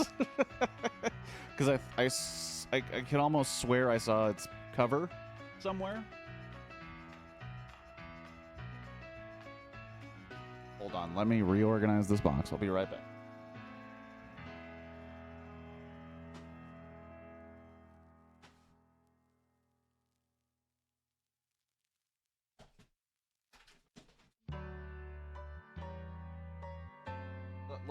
Let's just get rid of something real quick because I know I'm not going to keep it.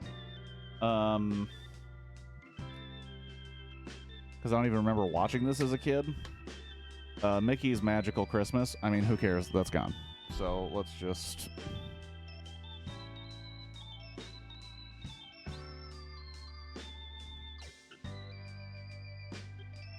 It also has like a crazy second title. Snowed in at the House of Horror? 1,000 Corpses? No, House of... Oh my god. I can't type with this many VHSs on the table.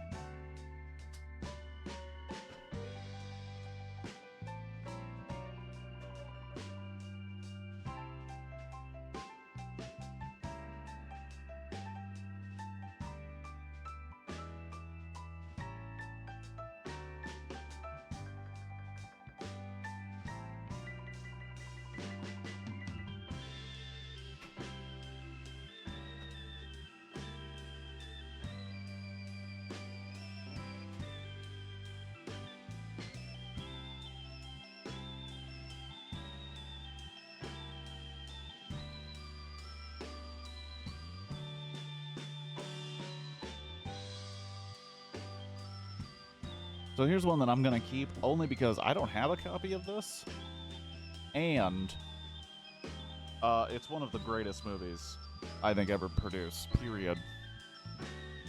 Raiders of the Lost Ark on VHS.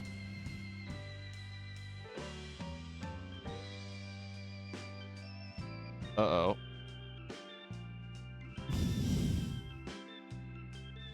There is no indication that this is actually... Raiders of the Lost Ark. Uh-oh.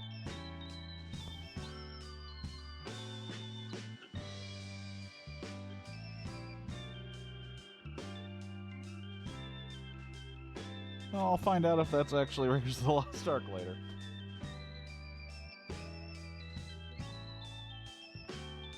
So I could have swore, because I have Rookie of the Year on...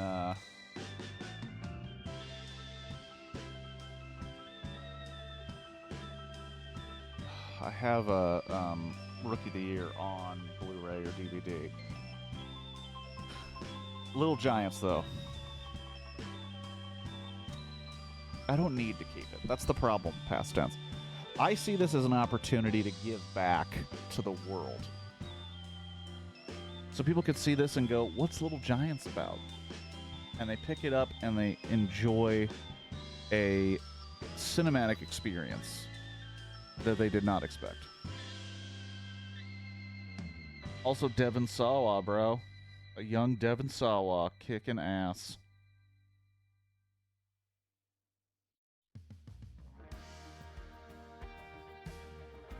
And I agree with Mike Cacciopoli that it's a real winner for the entire family. Little Giants.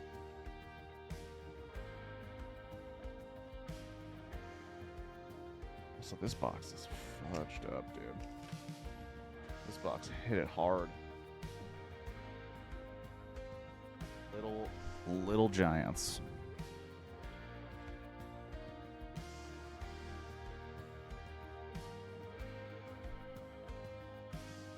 Little Giants. And then another movie. This movie did not get enough love. This movie, I think, deserved way more. I think it could have gotten some sequels. I think people sleep on it. too quickly. I think it's got a ton of people in the cast that kick ass, including Phil Hartman, Jay Moore, David Cross, Kirsten Dunst, the voice of Tommy Lee Jones. This movie kicks ass, and that movie is Small Soldiers. This movie gets a lot of hate from critics, doesn't deserve it. Do I have this on Blu-ray? I think I do.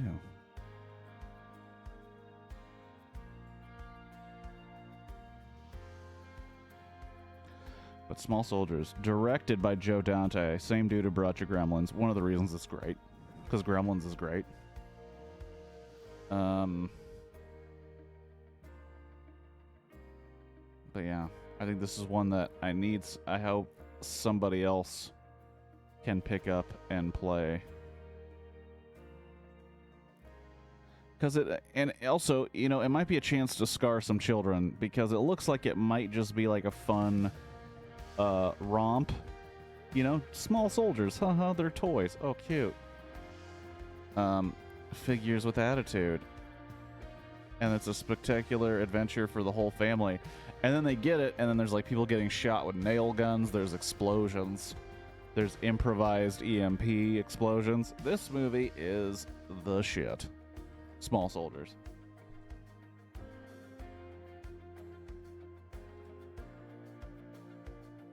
Small motherfucking soldiers. And then I also have some over here that I kind of kept because I wasn't sure, but I think I'm going to donate both. Just because they could be watched in better formats now that look a little bit better. And I think other people may enjoy these quite a bit. Forrest Gump and Apollo 13. Also, big Tom Hanks family, I guess.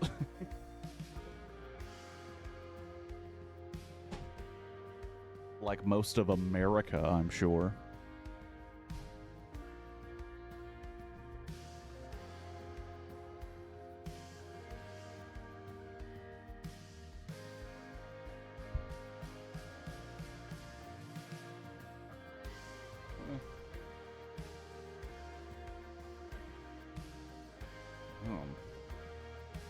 So right now we have 46, 45.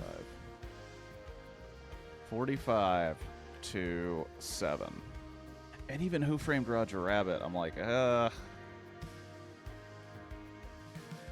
need to keep those.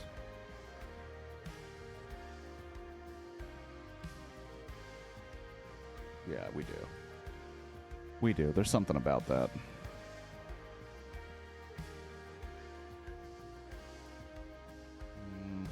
There's nothing I need out of the... there's nothing I need. There's nothing I absolutely need out of this pile.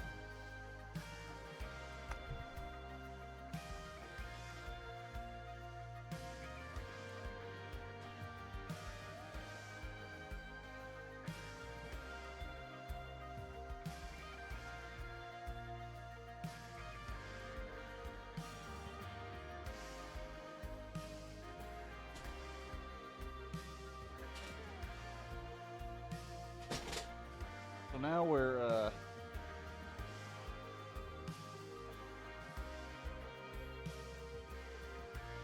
did I keep Wizard of Oz?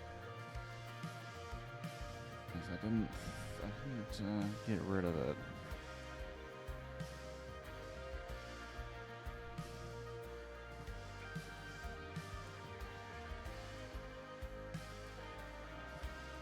And then we also have a potential Raiders of the Lost Ark.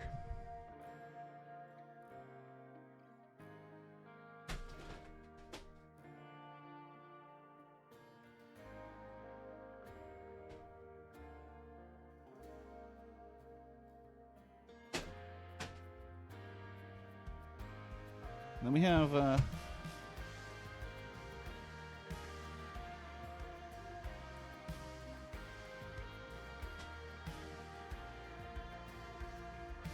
let's talk about some weirdness for a second.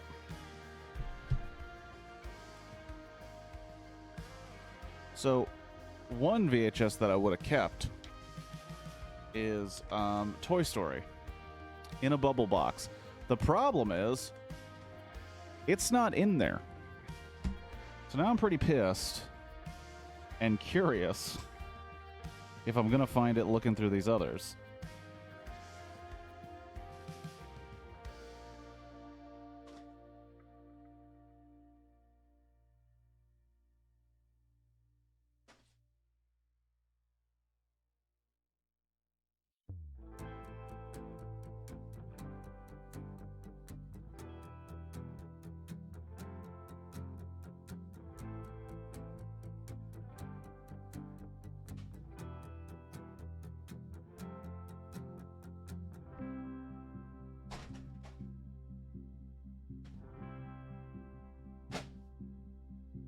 Actually, as I'm sitting here, I'm starting to think.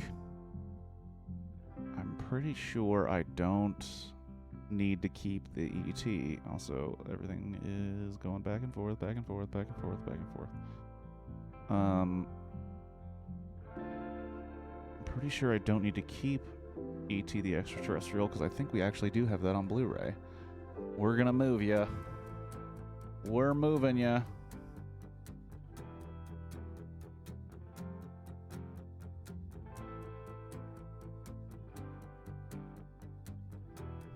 Now here's another one that I think just based on the movies we've been keeping and then sending out. I'm going to send this out. And I think I'm going to do it because I want someone to accidentally get this for their kid and scar them. Like we were. Like we were years ago. And that's with a movie that you might be familiar with, called All Dogs Go to Heaven. It would make you think it's a cute story about dogs being dogs and whatnot. It's a Don Bluth film, so shit gets dark. Shit gets real dark in this. I believe the dog in question goes to hell within the first couple minutes. Charles Nelson Riley is in this piece of shit. Dom DeLuise, Lonnie Anderson, Vic Tayback, whoever Vic Tayback is. All Dogs Go to Heaven. Let's scar some kids. How about it? All dogs go to heaven.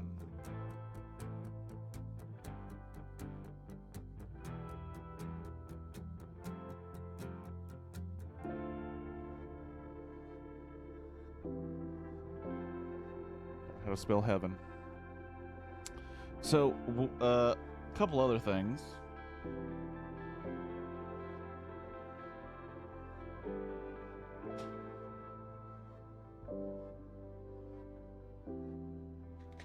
So there's going to be a couple that I keep just for the interest of seeing if they're worth money.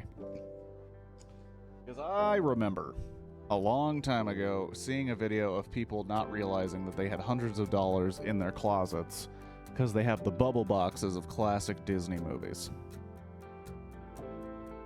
Oh yeah, I've actually kept, when we started this process of going through the movies, there was a smaller box of movies that had some VHSs. My dad was about to get rid of the Fievel movies, and I was like, bro, nah, not Fievel. All Dogs Go to Heaven? Maybe. Fievel? No, sir. American Tail is not getting given away, ever. But speaking of the stuff that's not given away because it might be worth something, A Bug's Life on VHS in a bubble box. We're keeping that. And you're like thinking to yourself, I mean, come on, Kirk, that's A Bug's Life. That's just some Disney nonsense. I mean, that's some Pixar nonsense. That's not their best movie. You probably should have kept Toy Story. That's probably worth some money. But then I say, okay, well, how about some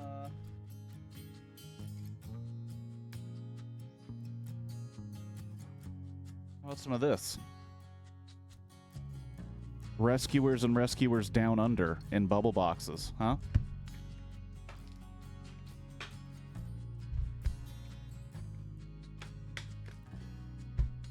And you might be thinking, well, those aren't even Disney classics. Those are kind of off-brand shit.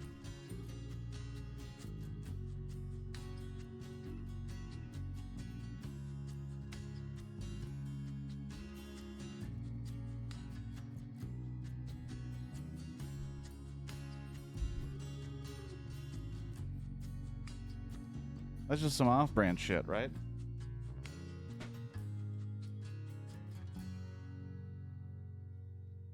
Nobody cares about that. Well, how about Sword in the Stone? Huh? How about a little Sword in the Stone in a bubble box? How do you feel about that? Sword in the Stone. That not good enough for you?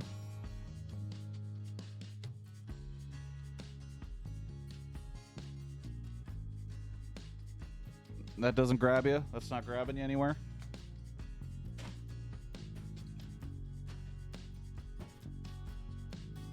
Oh, but Kirk, I thought you weren't gonna do ones for movies that you got on Blu-ray or DVD. Yeah, but that doesn't apply to a Muppet Christmas Carol, okay? Muppet Christmas Carol. Talked earlier about Home Alone being one of the best Christmas movies ever. Muppet Christmas Carol, dog.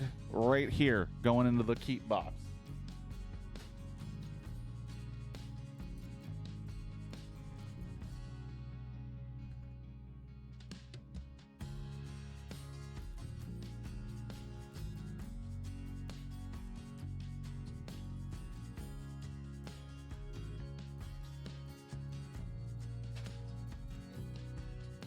That's a special for one for later. I'm going to put that to the side for a second. But we're still on our Disney run.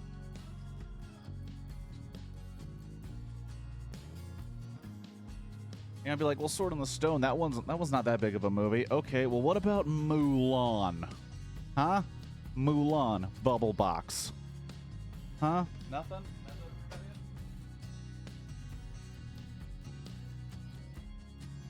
You're like, oh, well, Mulan's pretty recent.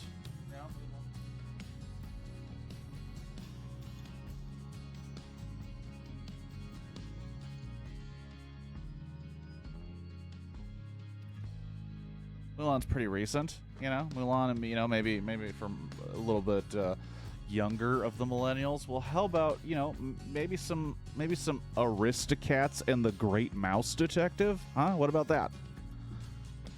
Huh? Anthropomorphic animals?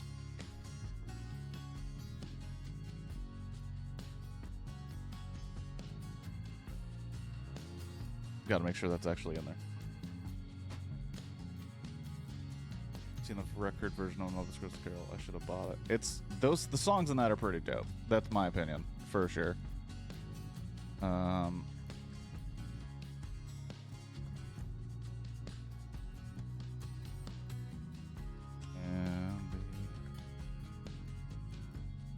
Aristocats. Like, well, come on, Kirk. Like, those are not that big a deal. Come on. We're talking about Disney classics here. Do you have any Disney classics?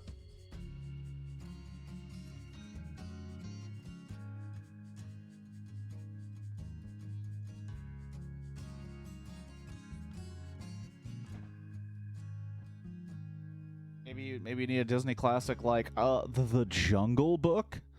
Huh? The Jungle Book? Boom. Right there. Mowgli, Baloo.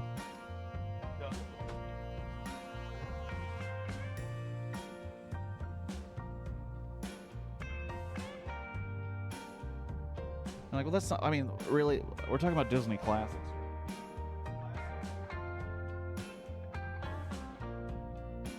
What about a little foxy Robin Hood, dude? Disney's animated Robin Hood with animals. Boom, we got it.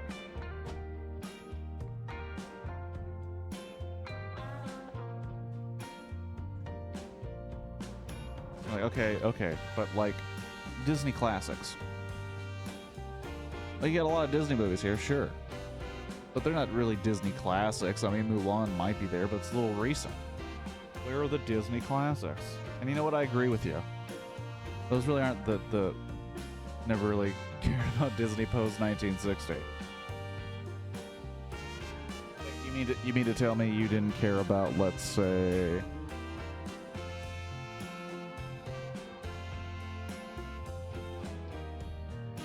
maybe a little movie like 101 Dalmatians? Boom. We got it. Disney, Bubble Box, 101 Dalmatians.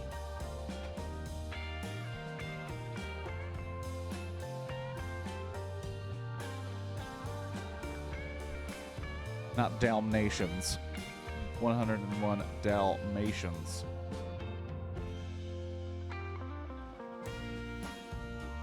And hey, maybe that's a little too recent for you, Shadow? Maybe? Well, what about the problematic Dumbo? OG Dumbo. No Tim Burton with this shit. We're talking about original, animated Dumbo. This movie was only 63 minutes. What? Also rated G, despite those crows. If you know, you know.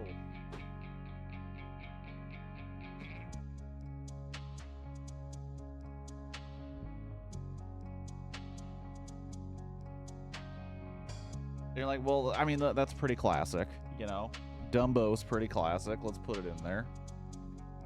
But what about something else, you know? Maybe I don't like Dumbo. Well, do you like Bambi? Huh? Do you like to cry in the first couple minutes of your movie? Before Up? Before Toy Story 3? Bambi, dude.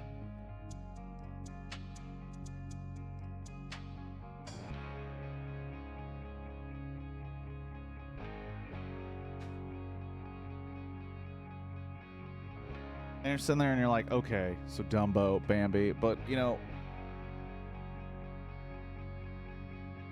I don't know why I'm doing this. Just because I'm kind of shocked we still had all these. But you're like, okay, Dumbo, Bambi, whatever. Peter Pan, dude. Peter frickin' Pan, animated, VHS. And it's in there.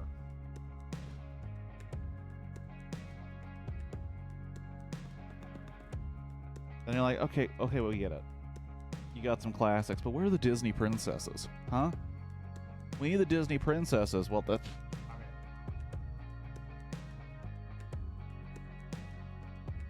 Why didn't you say so? We have ourselves a little Cinderella, dude. Cinderella. Animated. OG. Cinderella. None of those shitty remakes.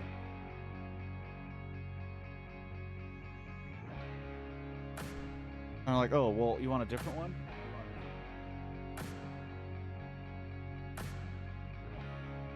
How about Beauty and the Motherfucking Beast, dude?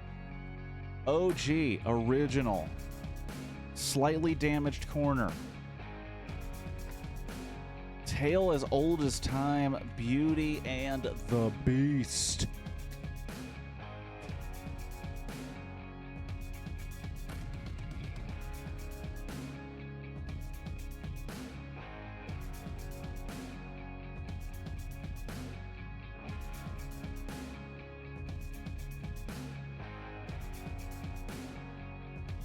And you're like, okay. Classic Disney, we got it. You got some classics. Oh, but we also have Alice in Wonderland, dude. Part of the part of the Masterpiece Collection. Okay. Alice in Mother Frickin' Wonderland, dude.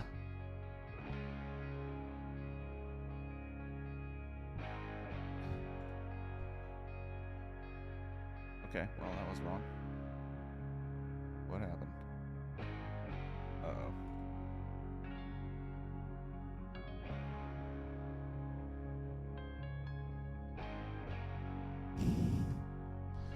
Oh, that's because that was on key. That makes sense.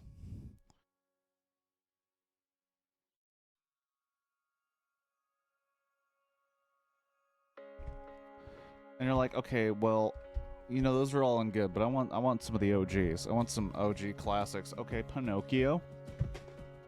Pinocchio. That doesn't grab you. Little boy wants, you know, or a little doll wants to be a boy. Jiminy Cricket, when you wish upon a star, you get Pinocchio. Boom. And you're like, and you know what? Shadow, you said something that's pretty interesting. You don't care about anything post 1960. Also, I don't know how to spell Pinocchio. Pinocchio is hands down your favorite animated film. And you said, you know, you're not down for anything post 1960. And I don't know what year this came out, but I'm pretty sure it started it all. Snow White and the Seven Dwarfs. The OG. Hi Ho. Snow White and the Seven Dwarfs. And you might be thinking, okay, well, you got the old shit. Okay, you got the old shit.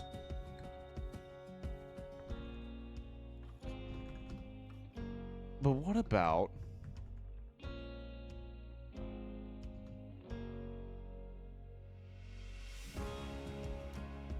Doesn't seem right. That's how it's written. Seems wrong. But now you're like, okay, we get it. You got some Disney classics. But what about the movies so good that they remade them? They tried to remake them for live action. You know, they were trying to capitalize on that 90s nostalgia. Oh, you mean the original Rest in Peace Robin Williams Aladdin? And it's in there? Boom. Aladdin.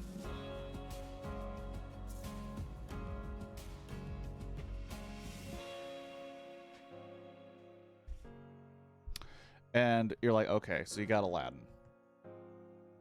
It's a pretty good one. It's a good one, right? But is it the best?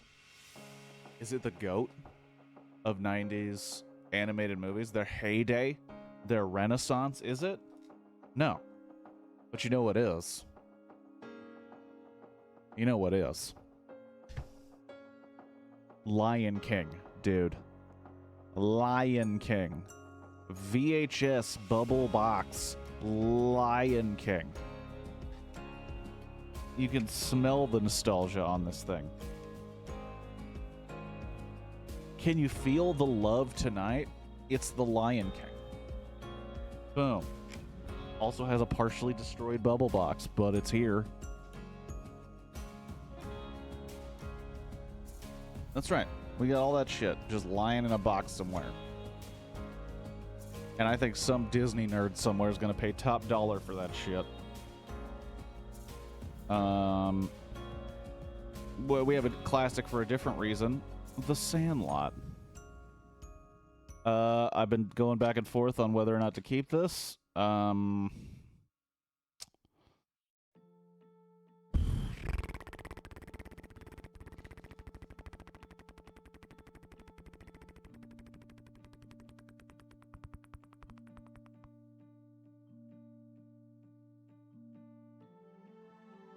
I'm gonna keep it.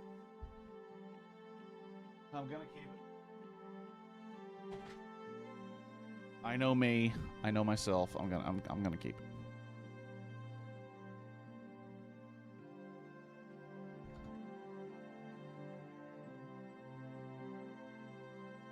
We're almost getting to even.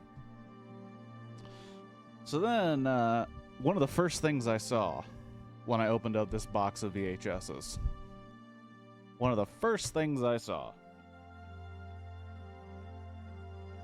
And it hit me like a shotgun. Just like, boom, right to the chest. A film that lives in infamy. A film that, you know, many people cannot believe someone would have on VHS. Star Wars Episode 1, The Phantom Menace on VHS, dude. Relive the disappointment.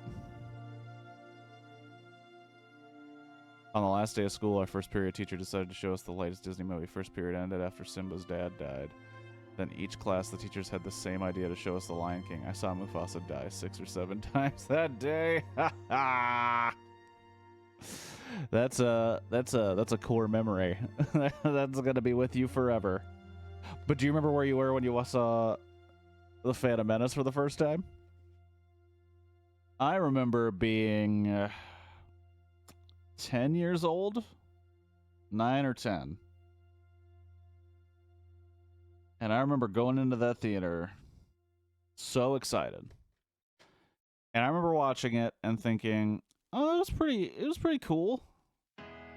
It was kind of weird, but it was pretty cool. And I didn't watch it again for a long time. I watched episode 2 and thought the same thing. Watched episode 3 and I was like, oh, it was pretty good. And then I rewatched them as an adult. And Star Wars Episode 1 is, I drove to the movie rental store and got Episode 1. This is one we're keeping just for money possibilities. Because there are some Star Wars weirdo completionists that probably need this bad boy. And I don't care if they take it. Star Wars 1, The Phantom Menace.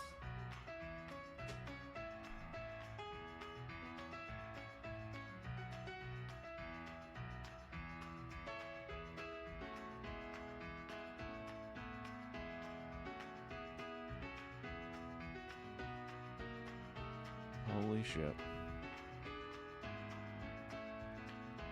All right. And now for probably something that's actually worth a lot of money. So, when I was going through the box, I saw this and I literally kind of shat my pants. So, Star Wars, you know, movie series, you may have heard of it. But it has kind of a contentious, you know, existence because its original cuts have been basically erased because they came out with remasters and recuts by George Lucas that include a bunch of stuff that wasn't there in the beginning that people don't really like. They think it conflicts with what's actually going on in the original movie, and people just want to see the original movie.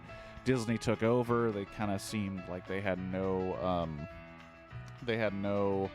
plans to come out with the originals in any way, shape, or form. And I remembered a long time ago, we watched the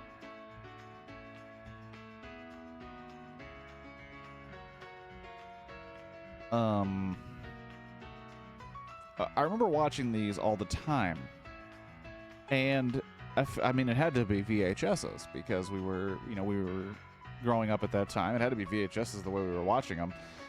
And I opened up this box of our old VHSs, and I find this. The Star Wars trilogy, I believe reissued in the 80s on VHS. And with it comes, I believe, the unaltered versions of Star Wars, The Empire Strikes Back, and The Return of the Jedi. I have no idea how much money these could be worth, but I do know that you can't get these anymore through normal means. I know that for sure.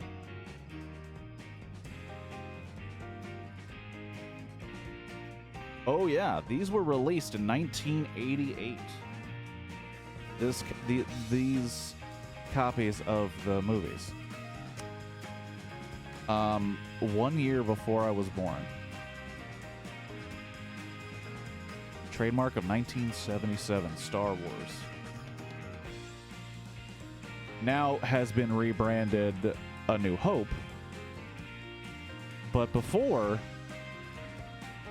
this was simply Star Wars. And Star Wars The Empire Strikes Back and Star Wars Return of the Jedi. And they are here in this collection. And from this proof of purchase, to tell you how crazy inflation has gotten, all three of these films on VHS in 1988 were 1998. Holy shit. And I'll be honest, the title of this stream was The Past, When to Hold On and When to Let Go. And I had let go of Star Wars. It was no longer for me. You know, it was just a bunch of dudes arguing about dumb shit. Why would you want the original? Don't you want to see a dewback swinging its big D in your face, or cartoon Jabba being stepped on?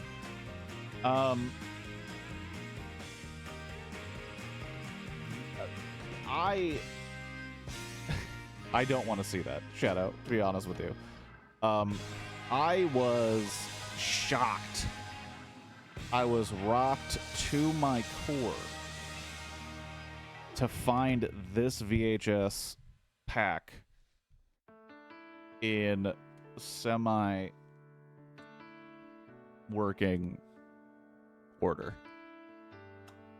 And I don't even know if I'm going to check how much this is to not even tempt selling it, because I want to watch these. But also, this was kind of this was the Star Wars moment for me. Like, a lot of people will talk about, going to Galaxy's Edge, going on the rides, which are pretty dope. I'm not going to say they're not good. They're pretty dope. They're pretty fantastic. But finding these, the OG cuts of Star Wars on VHS, was kind of the best Star Wars moment I'm going to have probably ever again. And watching these, as opposed to the other cuts, is going to be pretty awesome. So the Star Wars trilogy on VHS, keeping it. And it even has a message from the architect himself, George Lucas. 15 years ago, I set out to make a film for a generation growing up without fairy tales. Star Wars was my own elaborate fantasy, but its popularity has gone beyond anything even I had imagined. In years to come, I hope that you, your children, and your children's children will enjoy experiencing this saga as much as I have. George Lucas. And maybe some children and some children's children will get to enjoy the original saga. No offense, Disney, but kind of fuck you. Anyway, that was me going through a big old box of VHS tapes. And of course, this was not Star Wars Episode 4, A New Hope. This was just Star Wars The Empire Strikes Back and the Return of the Jedi. So not bad.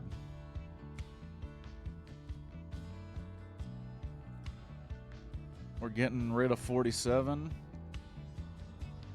And we're keeping 34. Not a bad day.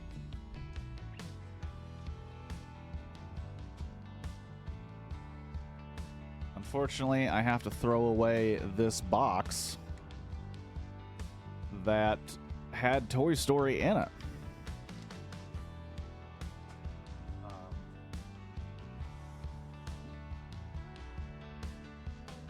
I also have a handful of just what appears to be empty VHSs that might have things on them. I gotta watch them to see.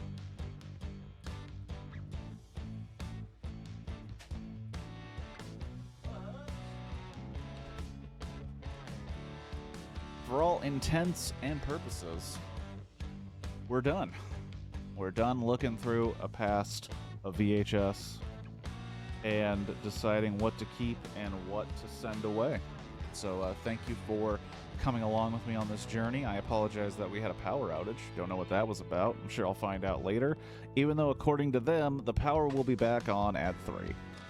I gotta run some of these VHSs down to a Goodwill, and I got a bunch of other errands, because now the weekends are for errands. It used to be about enjoying yourself. Now it's about errands.